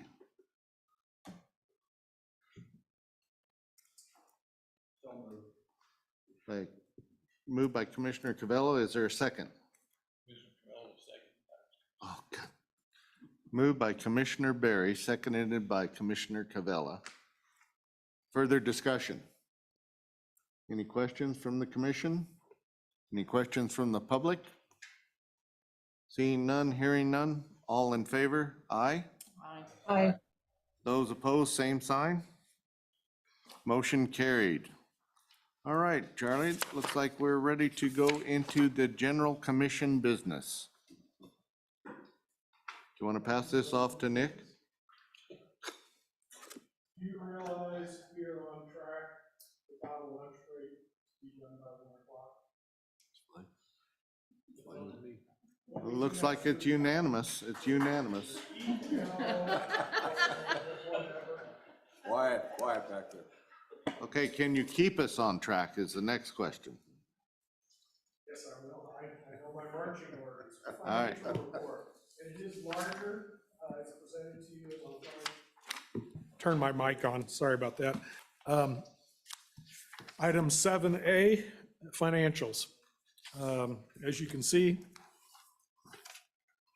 it's in a bigger format for you, so everybody can read it a little easier. As we do every meeting, review these, a motion would be to accept as presented. Have all the commissioners had a chance to review this? Is there a motion to accept as presented? Been moved by Commissioner Daigle to accept as Second. presented. Is there a second? I'll second. Thank you, Troy. Moved by Commissioner Burchard, or seconded by Commissioner Burchard. Yes. Any further discussion? Any questions from the public? Hearing none, seeing none. All in favor? Aye. Those opposed, same sign. Motion carried. Item 7B, Charlie, the conflict of interest update. Yes, thank you. Item 7B is the conflict of interest document that we've been working on. And I'm not sure it made it to your packet, commissioners, but just to kind of bring something that's kind of interesting. When the original parimutuel statutes, it would be printed on a yellow sheet there. I see Dr. Berry has it right there, I believe. When the original parimutuel statutes were enacted back in the 60s, the commissioners were composed of, it was a board known as the Wyoming Parimutuel Board, which shall compose of 5 persons who shall have been residents of the state of Wyoming for 10 years and qualified electors in the state of Wyoming, who shall not be a breeder of quarter horses or shall not own or have any interest whatsoever in any racehorse, racetrack, parimutuel betting equipment, or any other things pertaining to horse racing or parimutuel betting. I believe it was corrected and changed, and I didn't verify with the bill, but I also looked at the commissioners somewhere in the 80s, probably 86 it looks like, that it must have been changed to allow for individuals that did have interest in horse racing. But from our last meeting, if you turn to our disclosure form, commissioners, you'll see that at the last meeting, Commissioner Wildcat mentioned to add to it to say, you'll see the red line there, or direct financial interest in parimutuel, a direct or indirect financial interest. She asked us to add to that for your consideration, indirect on all 4 of those categories there. I also had added that to the document, turning a couple pages over to the draft regulations or policies that we've put together at this point. And that's a whole nother question that I will follow up here in a minute with, but we added the indirect in those 4 categories as well. Again, that would be up to commissioners to consider that and decide how you want to move forward with this document.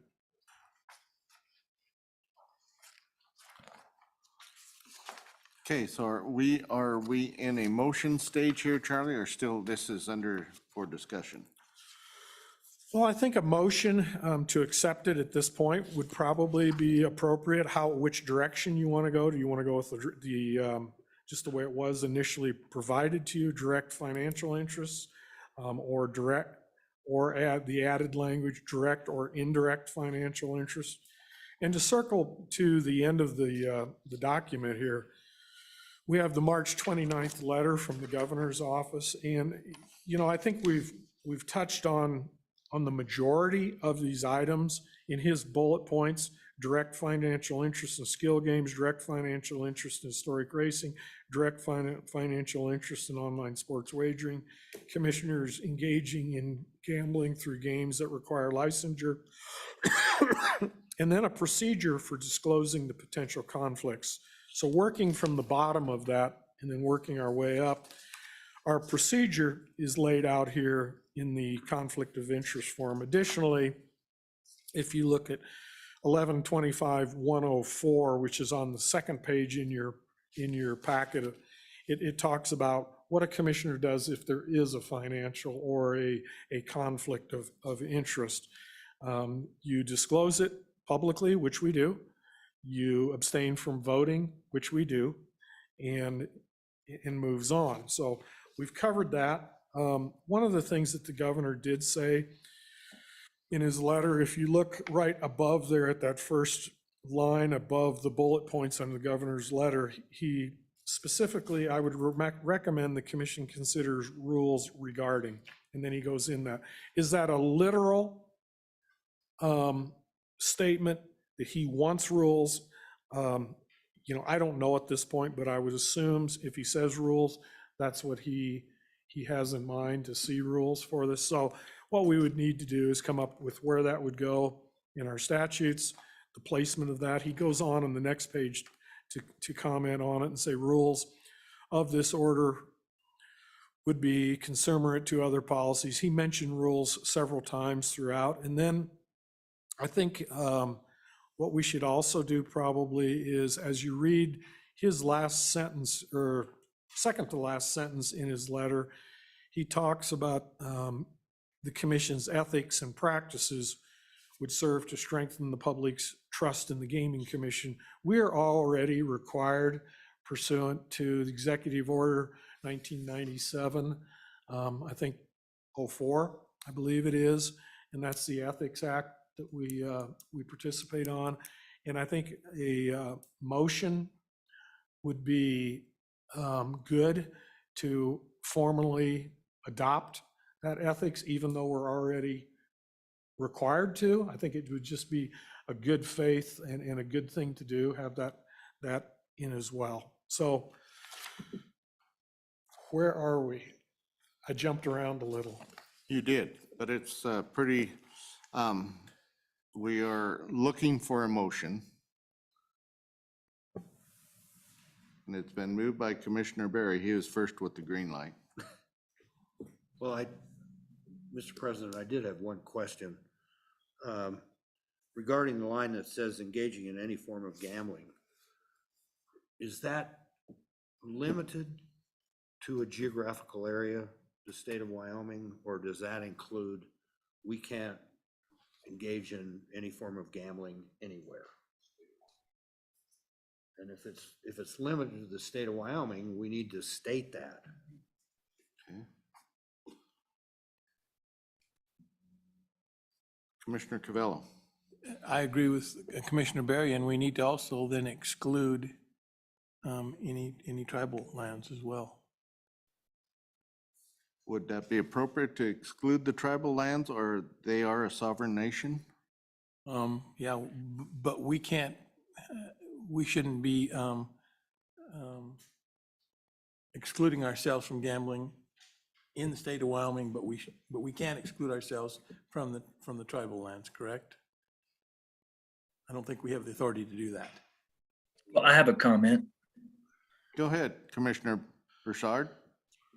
I mean, isn't this just a disclosure? So if you do go to Las Vegas, wouldn't you just put it on the disclosure form? Does it exclude you from going to Las Vegas by putting a disclosure form? Or does it just make public that you go to Las Vegas? I think to Vice President Broussard's point, I think that is, is correct. This initial one is the disclosure form. Now, do we need to go back and look at that, engaging in any form of gambling in the state of Wyoming? We don't have jurisdiction beyond the state of Wyoming, nor do we have jurisdiction on the tribal lands. I'm not sure if Mr. Kaler, I hate to put you on the spot there on that, but maybe you can chime in, and I think Commissioner Wildcat maybe has a comment as well. Yeah, I think I'd have to look at the question, rather than shoot from the hip and provide legal advice in front of the whole group. I probably ought to take a look at that and then, and provide Charlie some advice on the side, maybe after this meeting. And then when we come back to the commission, we can, if still needed, we can either go into executive session or not. But that would probably be at a future meeting. Okay, thank you, Mike. Commissioner Wildcat, did you have some input? Thank you, President Davis. I think the easiest way to if we're going to keep that question on there, I think the easiest way to phrase it would be just engaging in any form of gambling regulated by the Wyoming State Gaming Commission. That way you're not tied and having to list geographical areas or put the tribal lands and stuff in there, but just specifically just mention the gambling regulated by the state of Wyoming. And President Davis, we can make that change very easily and bring that back at the next meeting in November. Okay. And is there a definition? Yes, go ahead. Davis, I do have one other question. It's got immediate family in there. What definition are we going to utilize for immediate family? I believe that's President Davis, Commissioner Wildcat. I believe that is defined in statute, but I'd have to look at that. Okay. I can get back with you on that. All right, I was just wondering about that. Thank you. Mr. Chairman. Go ahead, Commissioner Covello. Then I would have one other question for the commission. So we talk about, do you engage in any form of gambling? And we talk about the charitable gaming excluded. Then later on, in participation in commission-regulated activities, we basically say that you're prohibited from any wagering. So is it our intention to exclude the charitable activities, bingo, pull tab, and Calcutta, or not? I think we need to be kind of definitive there. What are your thoughts there? Because I can live with it either way. I think that, sorry, President Davis, if I could jump in here. I think that it's just any gaming that's regulated by the state. If it's charitable, Calcuttas or whatever else, even though it's benefiting the charities, as long as we regulate it, then we need to be exempt from it, because we don't know if there's somebody's going to have a claim or something that we're going to have to look at in the future. Thank you, Commissioner Wildcat. Although I do see all these, points that we're putting out here, I still hate putting ourselves on a pedestal. That's my opinion. That's why I'm asking. I don't know what that delicate position is in there where you regulate, but yet especially on a roping event or something like that, where you're at a county fair, or I'm a little, I don't want to, I know we have to have the, i.e. perception, but I'm a little worried about trying to elevate somebody above who we are, if that makes any sense. But that's just my opinion.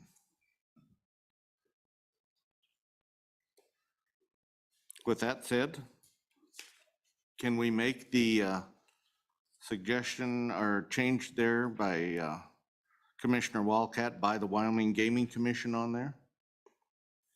And then is there a definition of indirect?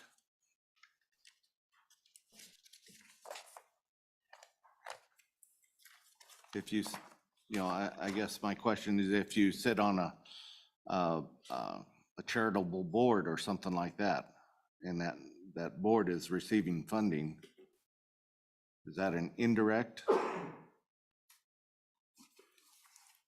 I don't know. The board would be receiving funding. It wouldn't be you personally per se. That'd be like if you had, it'd be the difference between you running and owning your own horses versus you having running horses owned by another entity. You'd still have indirect financial interests. But if you're sitting on a board, you as an individual per se is not going to have that financial interest benefiting you. It's going to be the board or the entity.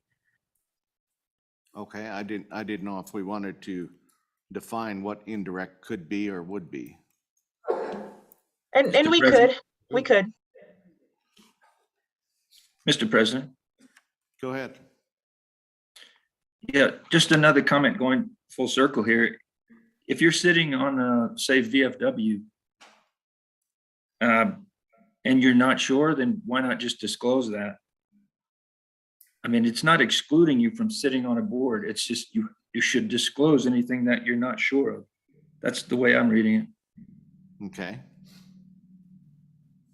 That makes sense. We want transparency. I don't know, again, if we want all our commissioners to be in the dark, but I agree with the addition of the question, are you engaging in any gambling that's regulated by the Parimutuel Commission, which you sit on? That makes more sense than, are you engaged in any gambling? Buying insurance is gambling. Driving in Wapiti is gambling. I mean, you know, Thank I goodness don't they regulate insurance. Yeah, thank goodness we don't regulate ranching. I'd be really. Yeah, no doubt. Making hay is gambling. Okay, with that, Charlie, can you refresh where we're going with this? Is this a motion to consider or be revisited in November? Thank you, President Davis.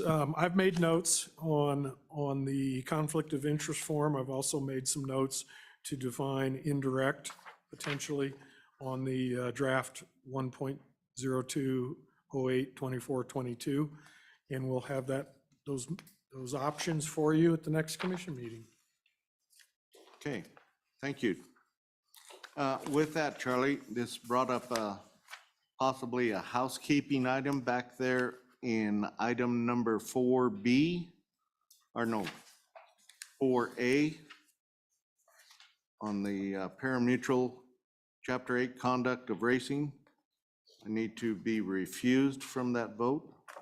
Have the record reflect that? It does now, Okay, thank you. and I apologize for that. Well, it skipped my memory too. We did it the last time, and we'll make that correction. You are recusing yourself from that vote. Okay, thank you. With that, any further discussion on the conflict of interest? Mr. President, Go ahead, Dick. I believe Commissioner Wildcat had brought this up. I think we need to determine more specifically your immediate family, Okay, because you could take from me all the way down.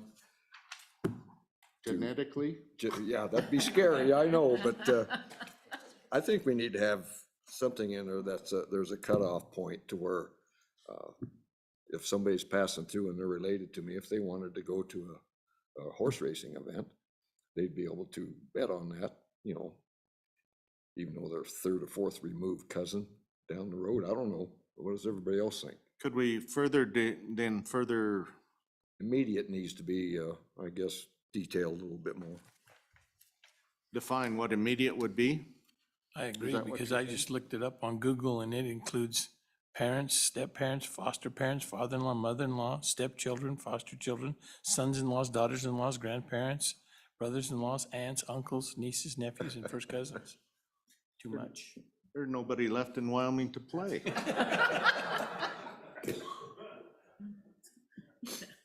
Okay, Charlie, you got that noted then? Absolutely, define Okay. immediate family. Any comment from the public then? Seeing none, hearing none. All right, we move on to then 7C, the HISA update. Thank you, President Davis. HISA, however you want to phrase it, update. Not a lot of changes. It's being implemented. There's still a bit of a rocky road. There's just not a lot of changes from our last meeting with that. In the future, if we plan on, if the operators plan on, or if they're intending to send their signal across state lines in the future, there will be extreme expenses to all of the operators at that point, and we will need to do some rule changes to adopt some of their safety and different things at the racetracks. So it's still a work in progress. We'll keep you posted.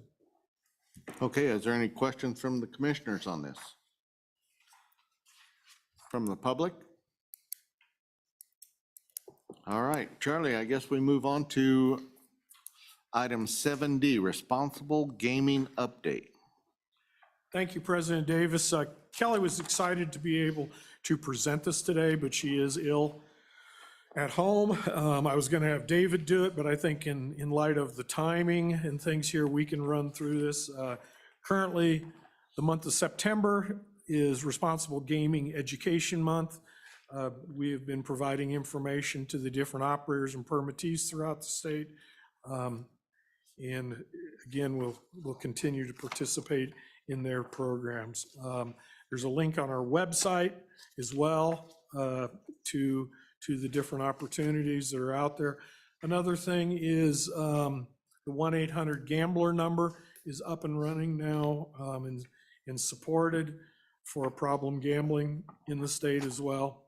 And I know I've cut through this relatively quickly. I know Kelly wanted to give you a little better report on this, but we'll save that for next time. So that's all we have for that. Any questions from the commissioners at this time? Okay, Charlie, number 7E, online sports wagering. Thank you. 7E, in interest of timing and everything, we really have no additional updates on the online sports wagering. We've approved everybody that we have had in line. We don't have anything in the process. There may be some additional ones coming to us over the next several months, but right at this point, that is pretty calm in that world. We're receiving the revenues that are required, and we're spending a lot of time working with different vendors and looking at different types of wagering activity to approve in our book. So that is really it as well. Commissioners, no action required. Any questions from the commissioners? Public? Okay. All right. 7F, live racing update. We do have a couple of the permittees here in the room. We have all three of them represented here, but I think at this point, again, in the interest of time, Wyoming Downs, 307 Horse Racing have completed successful meets. You heard from them at the last meeting. Wyoming Horse Racing has 2 more weekends, this coming weekend and the weekend after. They have big stakes races. They have the Wyoming Bred for Charity on their last weekend. They have the Wyoming Bred Derby on their last weekend, and then the maturity. What was it, last Saturday or about 2 weeks ago, or last Saturday, excuse me, it was all day, 10 races, Mike, do you remember? I know you weren't there, I apologize to put you on the spot. I think there were 10 races that day, all Wyoming Bred for Charity trials. Everything went real well. And it worked out seamless getting those races in. I believe they had an additional race or 2 they added in Sunday's card. So I think they had either 11 or 12 races that day. And again, things are going well. So a lot of horses getting a lot of opportunities to run, and tracks have been safe, no issues to speak of other than just normal routine. We did have one horse, I think a week ago, that did break down at Wyoming Horse Racing's meet, and we had to dispatch that animal. So other than that, it's going real well. It has been at the live racing. It's been difficult with stewards this year, as you've heard me say earlier, because of the extension. My presiding steward, this will be his last weekend. He had a commitment to be a steward in South Dakota, his home state. And with the conflict and the movement of the dates, he won't be there, but the other three, I've got 3 people there. We will be moving our safety officer up. And then one of the investigators will do the safety officer position that last weekend, and then we'll have 3 stewards. It's, thank God, we've had our safety officer is qualified to step up each time. That's kind of what we've had to lean on all summer to keep some consistency in our racing and our racing stewards. We seem to have quite a few. We've spent a lot of money on testing this year. With that, guess what you have? We do have quite a few. We have some violations. I started to say quite a few. I don't think we have any more violations than we've had in previous years. We're working through those. I think we have 2 hearings on Saturday with the stewards, then maybe 1 on Sunday. So that's kind of that in a nutshell. Are there any questions from the commissioners? President Davis, Ms. Koltiska has her hand up as well. Who? Brandy. Brandy. Good. Thank you, President Davis. I just wanted to reiterate some of the things that Charlie said. We did have a full field there in the trials of the Wyoming bred futurity. There was, I believe, 81 head, which made up 10 trials. So it was a full day of trials for that. So just kind of a homage to what we're doing in the Wyoming bred program and how good it is to be able to going from 6 trials previous year, 6 to 7 trials, and now up to 10 trials with more horses being accredited. I just see that really advancing for future years. And I would imagine next year we might get 12. And then I also wanted to say that I got a message from Eugene Joyce in saying that on September 3rd, they had 85 total entries and 64 of them were Wyoming breds. So that's 75% of total number of runners.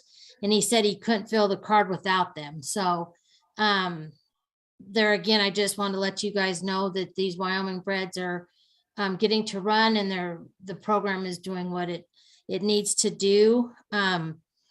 We did have that $100,000 Wyoming bred futurity at 307 at Energy Downs, and it's just been a really good year for our Wyoming breds.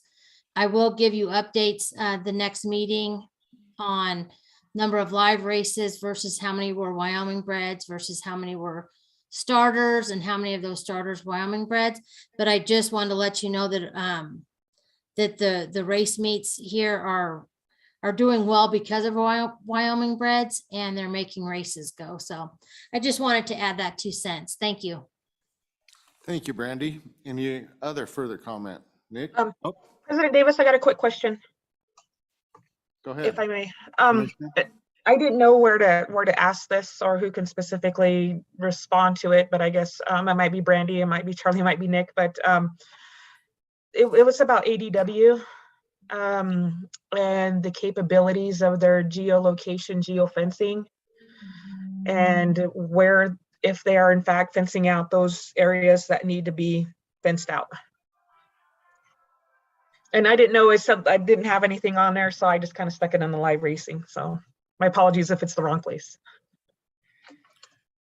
Thank you, President Davis, Commissioner Wildcat. At this point in time, the ADWs do not have that capability to geolocate in the state, so that is not happening at this point. Okay, it might be something that we need to look at due to some federal regulation. We will, absolutely. Okay. There are some further comments from the audience here. First one, second one.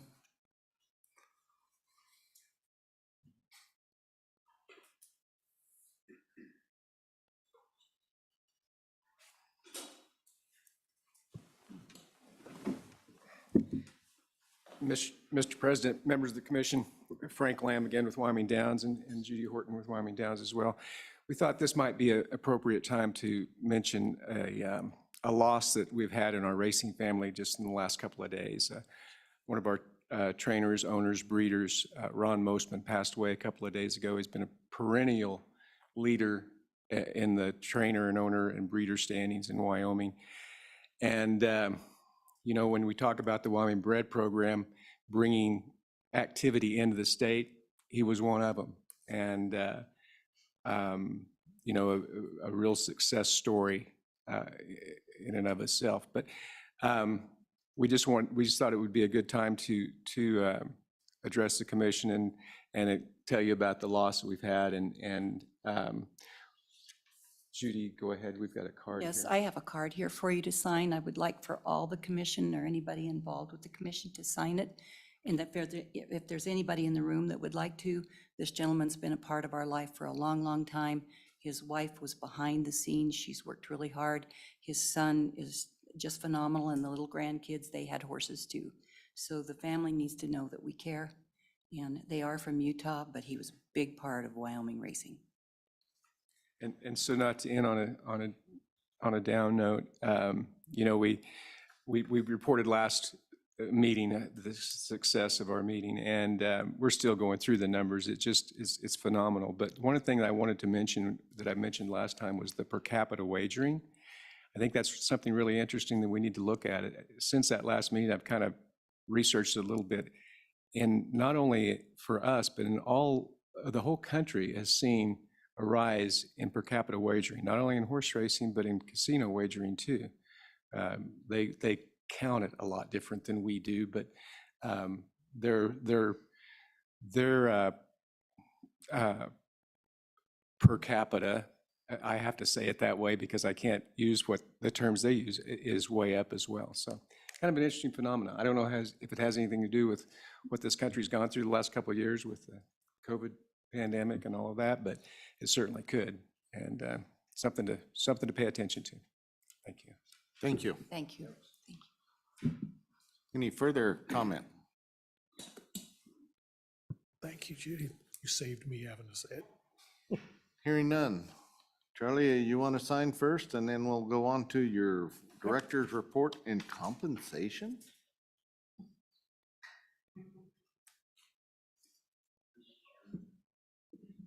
Yes.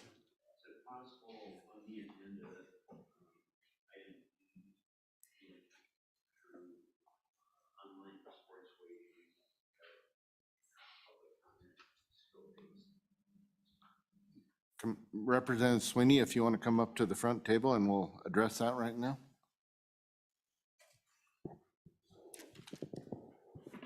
You're referring to item 7E? Thank you. Yes, Okay. President Davis, thank you for the opportunity.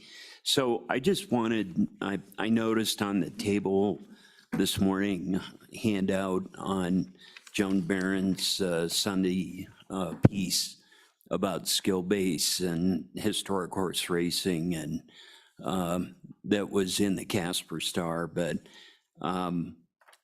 so I was at your last commission meeting that she's referring to. I'm part of the revenue committee, which she printed a comment from me. But in my opinion, I took the conversation totally differently about the expansion.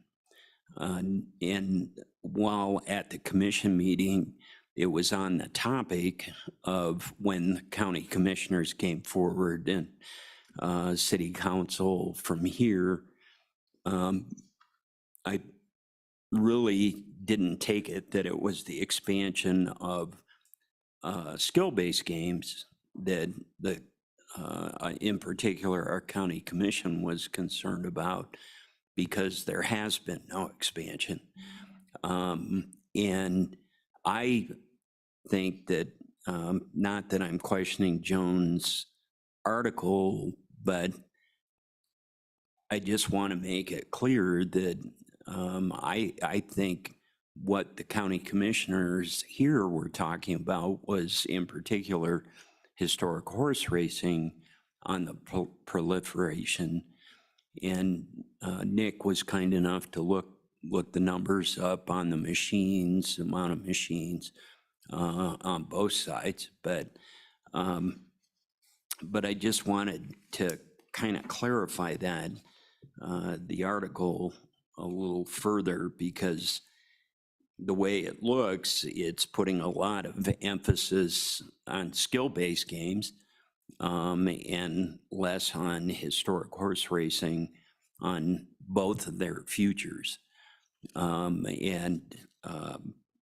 So I just wanted to try to clarify that for anybody listening. And there was, during appropriations discussion, I was there for that last week. And again, Charlie did a great job of presenting, and you were there, Chairman, President Davis.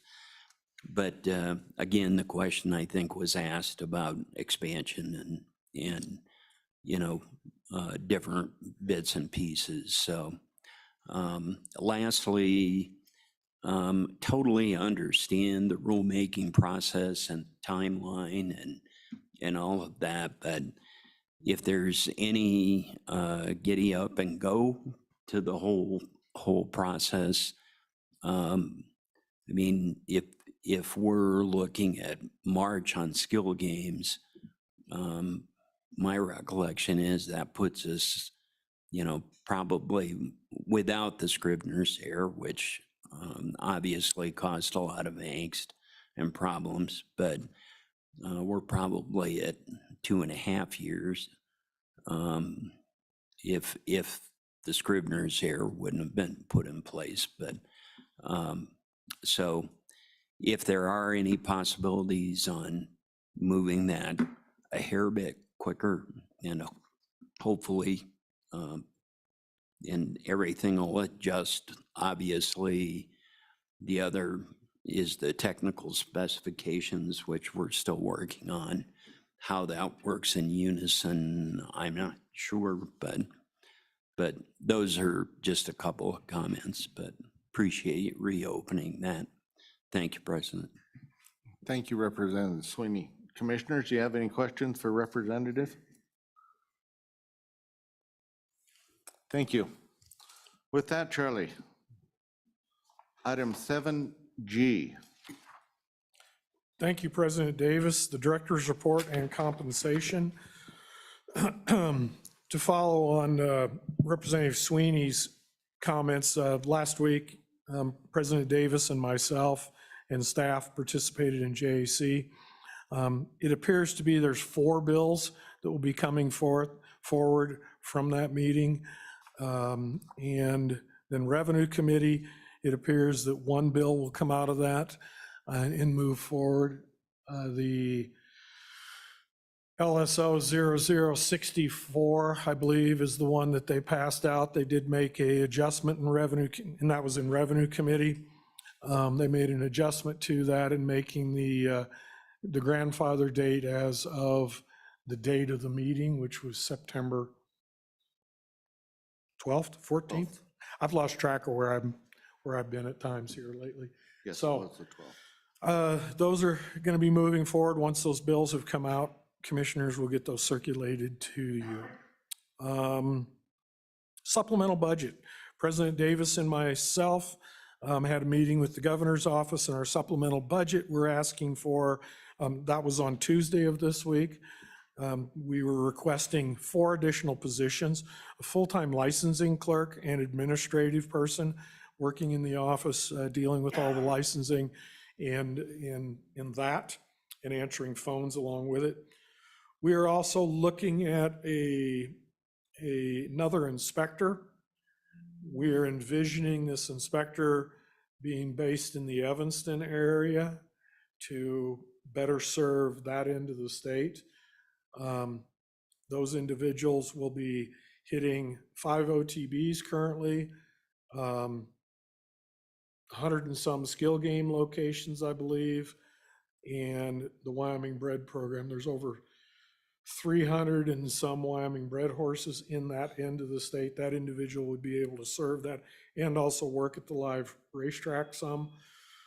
And how that would work out would be if they have an additional issue or request, one of our enforcement officers can be down there in quick time and try to utilize and avoid us from traveling every weekend to the races, but also doing the Wyoming bred broodmare checks.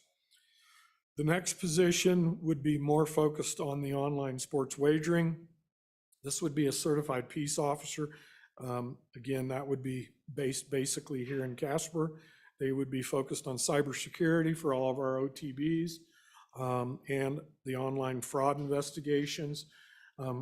Since we're tasked with regulation of the gambling statutes, that's criminal violations and requires a person with that kind of experience performing those tasks and duties. Again, like everybody in our office, whether it's me, Nick, whoever, we wear multiple hats.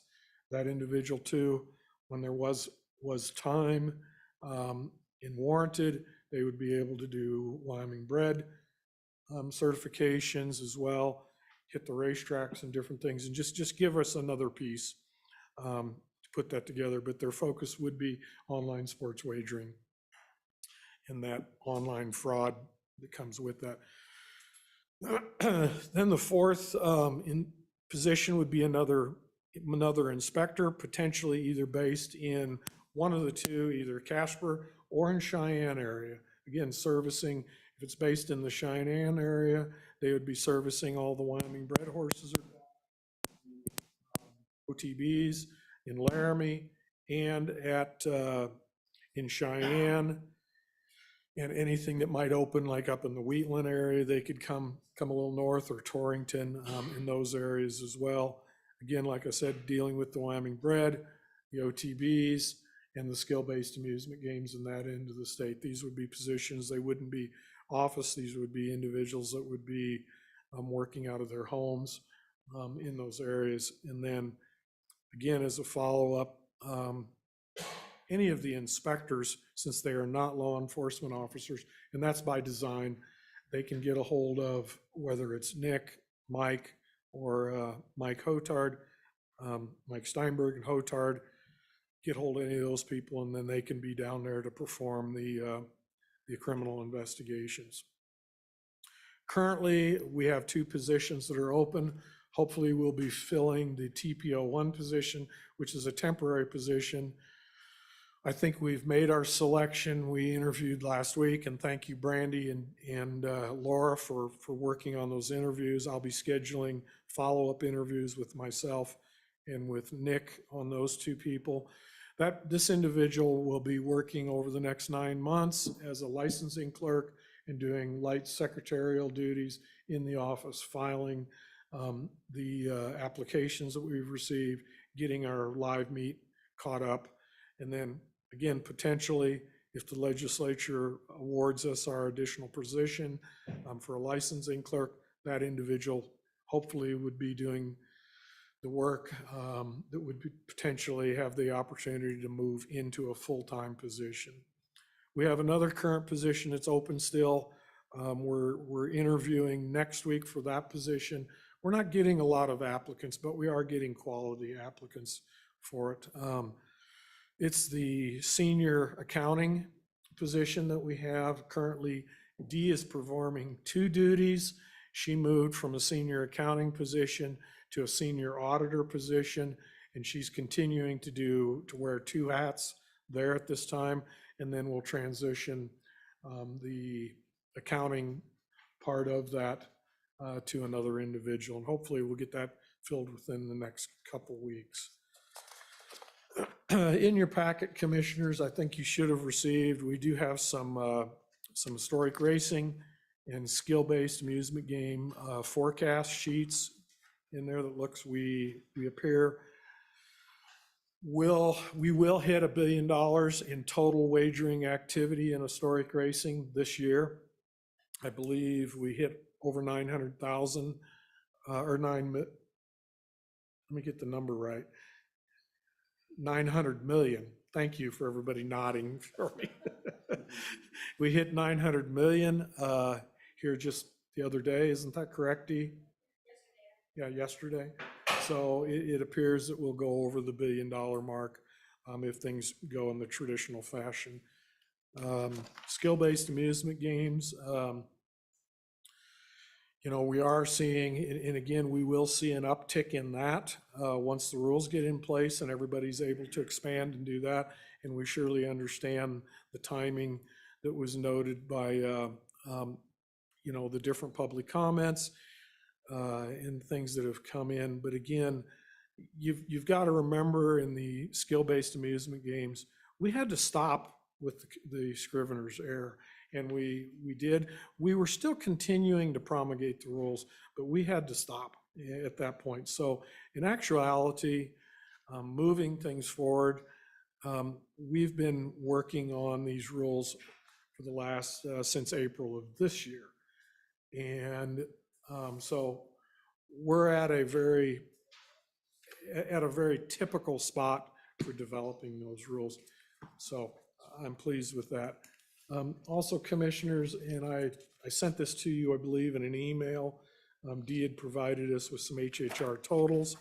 For the permittees that are either listening in or in the room here, there is a track superintendent day set at the Horseshoe in Indianapolis for 2023. I can't believe we've hit 20, we're close to hitting 23. It's June 11th through the 13th. Again, it's a track superintendent day. Those have been extremely successful. It allows for your track superintendents to participate and learn from other industry experts that are doing this around the United States. I provided to the Joint Appropriations Committee as a follow-up several questions and points. They had questions about the participation in sports wagering, in skill-based amusement games, and historic racing. And I'll get that to you if I have not provided that to you.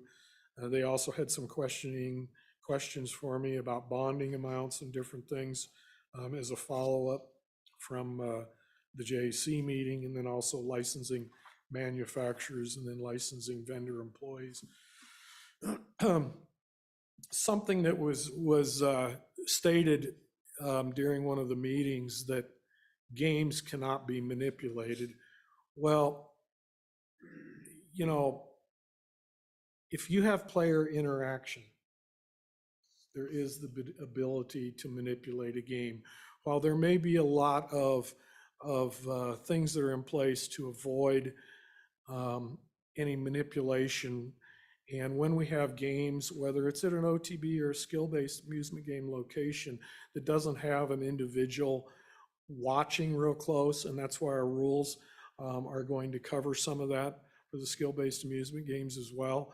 You know, manipulation can come into play. There can be hacking of those systems. So saying that your games cannot be manipulated is just factually, you know, incorrect, because as we see with Microsoft, Google, so on and so forth, systems are hacked every day.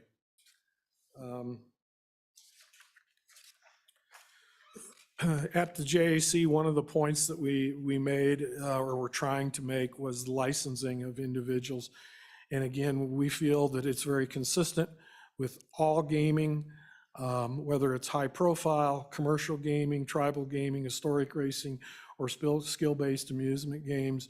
Individuals that have access to the machine should be licensed. And this can work twofold.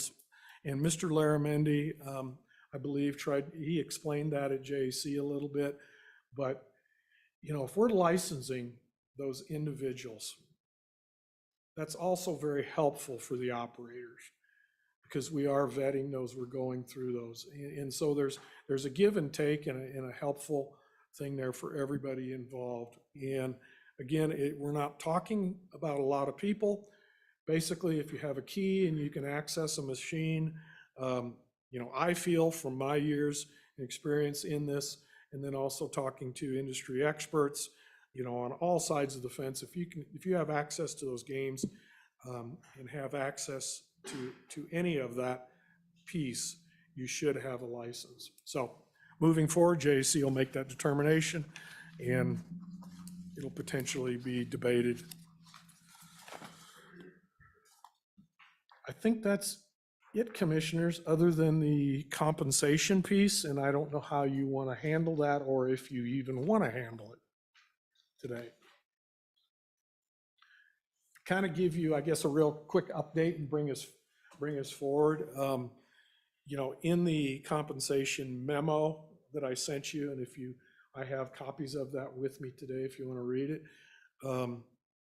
I had asked for proposed in there to bring parity with other jurisdictions and other state positions, a 12% increase over and above what is currently in place. And in this process, potentially, there's a high potential that will not go through at A&I level nor at the governor's level. But by making that determination, that triggers another piece, which is the real end result. At some point, I'm going to be gone. And don't jump in and say, thank God for that. Please. You know, at some point. So we have to look at this position, and we have to recategorize, reclassify the position for somebody down the road to come in. At the current pay band and at the current pay schedule, it will be incredibly difficult, if not impossible, in this current market to find somebody. It'll be easy to find somebody to replace me, but it'll be hard to find somebody that'll do it for the same price, I guess. So if you feel like, and I really struggle with pitching this, if you feel like an increase is warranted and it is potentially denied, that kind of triggers, okay, but we do need to do this kind of a situation. Does that make sense? Everybody's nodding. Thank you for that. Because I'm not always sure when it's compensation and I'm discussing myself. That's not always an easy thing. So I'm putting it back to you folks at this point. I did have a discussion, a brief discussion Tuesday with Director Hibbard. I know that Commissioner Cavello has had some conversations with the director of the budget division. And, you know, basically I have my, they call it a JCQ. And you request that you do it, you fill out a JCQ, which is your job, your duties and your requirements, everything you do. And then you request a desk review. And then that goes into the A&I Human Resources Department, and then they'll set up a day to interview you, go through it, and then they make a determination on the facts and not the getting on your knees begging and things like that. You know, please, please, please. So it's a good process. We went through it here a few weeks ago with one of our other employees. It was a favorable reclassification for that employee. In fact, they said that, holy cow, we should have probably done this sooner for your employee. So that's all I have. I think that is a step forward that we need to make this going forth, Charlie. We need to reclassify that position, the director's position, for a lack of words. But yes, I think that's my opinion. I don't know how the commission feels. So since we're unanimous in the agreement, what's our next step? Again, I'm hesitant to direct you, I guess, but I guess that's what it says I'm supposed to do. You know, again, it's twofold. We could go and not worry about the compensation piece and just go right straight to the desk review, or and see what happens there. The first question is going to be, well, Director, you're not quite capped out in that category. So why should we move you to another category if you're not quite capped out in that category you're in? So that's why the increase would be warranted. It's not totally capping that pay band, the request, but it's just right underneath that. Commissioner Cavello? Yes, and that pay band is your current one or anticipated? Current. So therein lies the problem. Even at 12%, and we go out and we need a new person, we don't have the bandwidth within that to go forward. And I think we all realize that when the time comes that we have to replace Charlie, it's not going to be an easy situation, certainly at the current compensation level. So I think it is certainly very important that we move towards getting him in the right category. And you know, I think that's a key item. And then certainly within that category, then we won't be pushing so much towards the top. And not only now, but certainly down the road when we have to go shopping. I think these two things need to work together, Charlie, because we're not the commission that we were 5 years ago. We are not the parimutuel commission. We are the gaming commission, which is a lot of different responsibilities that we have taken and shouldered without the compensation on the director's part there. So I think we need to move it together going forth. That's my opinion. There's other opinion? Nick? Mr. President, Charlie sent us the reclassification information and the salary categories. Cactus and I have not sat down directly with each other. We've talked. He's explained to me his contacts with Mr. Hibbert and A&I. Yeah. His budget. But I think if we write a letter and recommendation to A&I regarding our director's salary and position or / reclassification to, I believe it was executive. Correct me if I'm wrong. What was that classification you're setting at now, Charlie, compared to the other surrounding states? Right, and I've got copies of that memo if you do not have that with you today. And what was the question again? I apologize.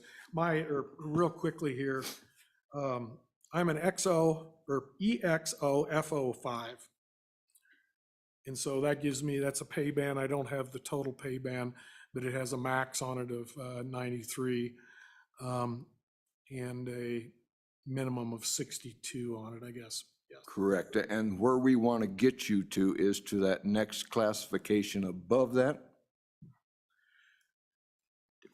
Not necessarily.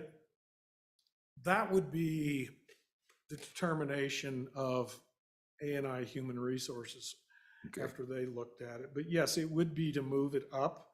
You would be moving into another category. You'd be moving out of the EXOs and moving into EXM, which I know that's Greek to most everybody probably here, but it's moving into a whole different category.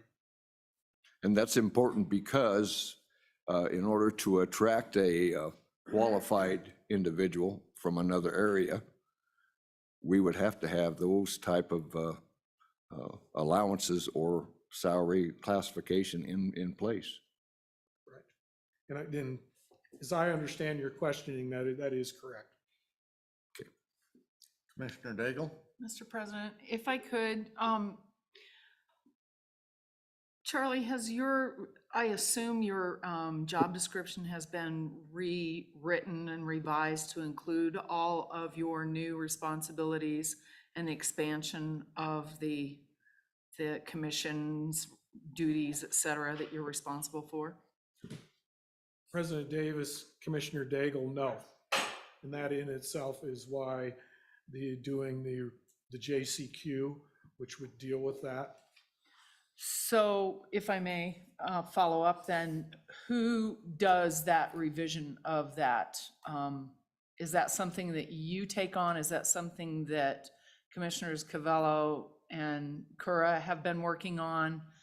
Because I think, you know, from my previous life, the first step would be to get that job description revised so that we know when we're looking out to the future to who we're looking to possibly fill your shoes, that is already done and you are currently filling those shoes. President Davis, Commissioner Daigle, you're absolutely correct in that.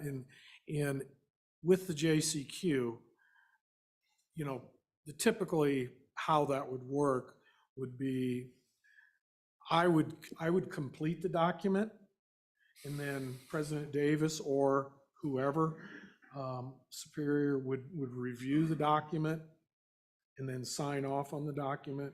Then that document would go to A&I Human Resources Division, and then they would review that, and then they would get back to me, and because we're requesting a desk review of that position, and they would set up a time, and they would do it via Zoom. And again, typically in that situation, I would be on the call, 2 individuals from A&I Human Resources. You'd spend about an hour and a half, 2 hours on the phone with them or on Zoom call with them. And then President Davis or someone from the commissioners, i.e., would be on that as well and sign off on it. And it's, you know, and the way it's been recommended to me is to get kind of both of these going at the same time. And the JCQ is basically written at this point, just waiting to see the outcome of this meeting and how to approach it. Did that help you somewhat? President Davis, Director Moore, yes, it does. I kind of feel like we're, which came first situation right now. And if it's amenable to everyone, I would suggest that we push forward and start this process, and let's go after both.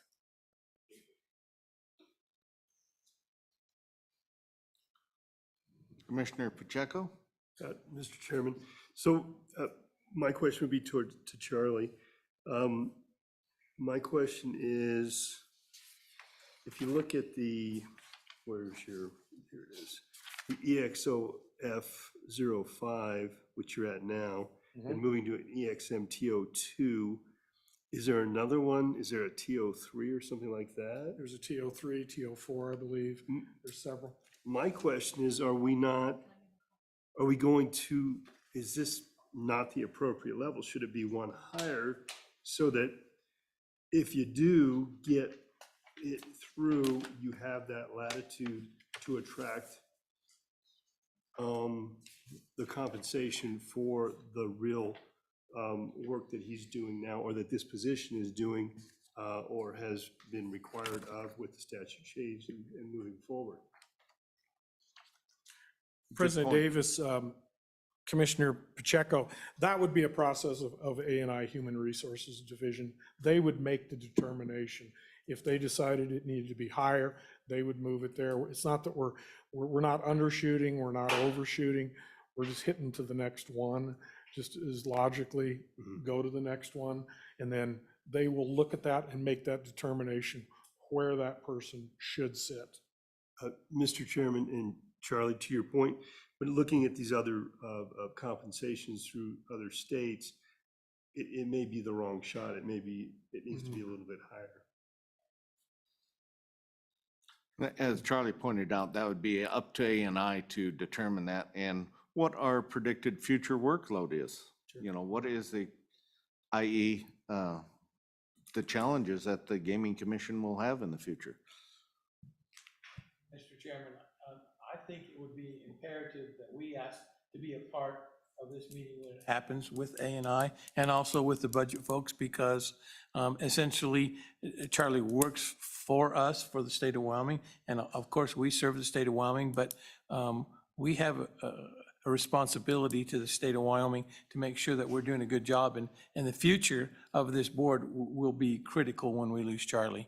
And Charlie should be properly compensated now. When you look at what other people in positions are getting, it's not fair. So we need to have a say. We need to push forward as part of the commission and be a part of this process. President Davis and Commissioner Covello, to your point, you would be a part of that process. And you know, with staff, I'm always in that process. So as their immediate supervisors, so I'm in that. So as the commissioners, as my immediate supervisors, you know, you all would be a part of that. I would assume they would say, hey, pick one person, maybe two. I don't know. I'm not sure how that shakes out. I think they're pretty lenient in wanting to be very inclusive. With that said, then, I would assume that you will keep us up to date. And we will let this process play out. Okay. So at this point, so just to reiterate where we're at today. So move forward with the JCQ, get that set up. Okay, then at this point, then what you're not going to address the compensation side of that at the meeting, the increase. Doing them. So if you're going to do two together, then we need a motion for one. And if you want to do it, make it clean, a motion for both of them. But you don't necessarily need the motion for the latter. Commissioner Covello, we're entertaining the motion. Thank you. I would move that we increase the compensation by 12% and push forward for the change in classification. Yeah, classification to the management classification, and certainly as high as we can get, as Commissioner Pacheco said. Is there a second? I would second that. Commissioner Daigle seconded. Any further discussion? Any discussion from the public? Any discussion from the public? Hearing none, seeing none. All in favor signify by aye. Any hands raised? Is there any, nothing? Okay. Nice try, Charlie. Aye. Motion carried. Any further business there? We're down I think to that future dates. Includes us.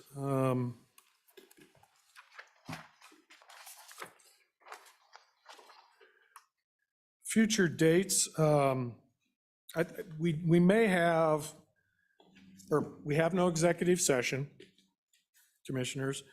Item number 9A, November 16th and 17th annual fall meeting to be held here in this building in Casper. There is a potential conflict here with President Davis. I'm going to look at that and decide. I think your conflict is the 16th only, is that correct? 17th. Is the 17th. Okay. Potentially. Potentially. We'll know. You have. I'll be in Education Committee on the 16th, and I need to be in Cody on the 17th, so kind of neither one of those dates work for me. Neither date works for the liaison. Yeah. So that leaves it back to your. The hard thing for us is this room and this building is very popular for some reason. Not sure why. It's this connectivity kind of stuff and all the great things that they offer here, and we super appreciate it. So I'll look at that, taking into consideration everybody's conflict, and maybe we can. Possibly the week earlier or something like that. Yeah. We can't go a week later, that's for sure. Nope, that's Turkey Day. Yep, so, and we have enough time to renotice it and things, so.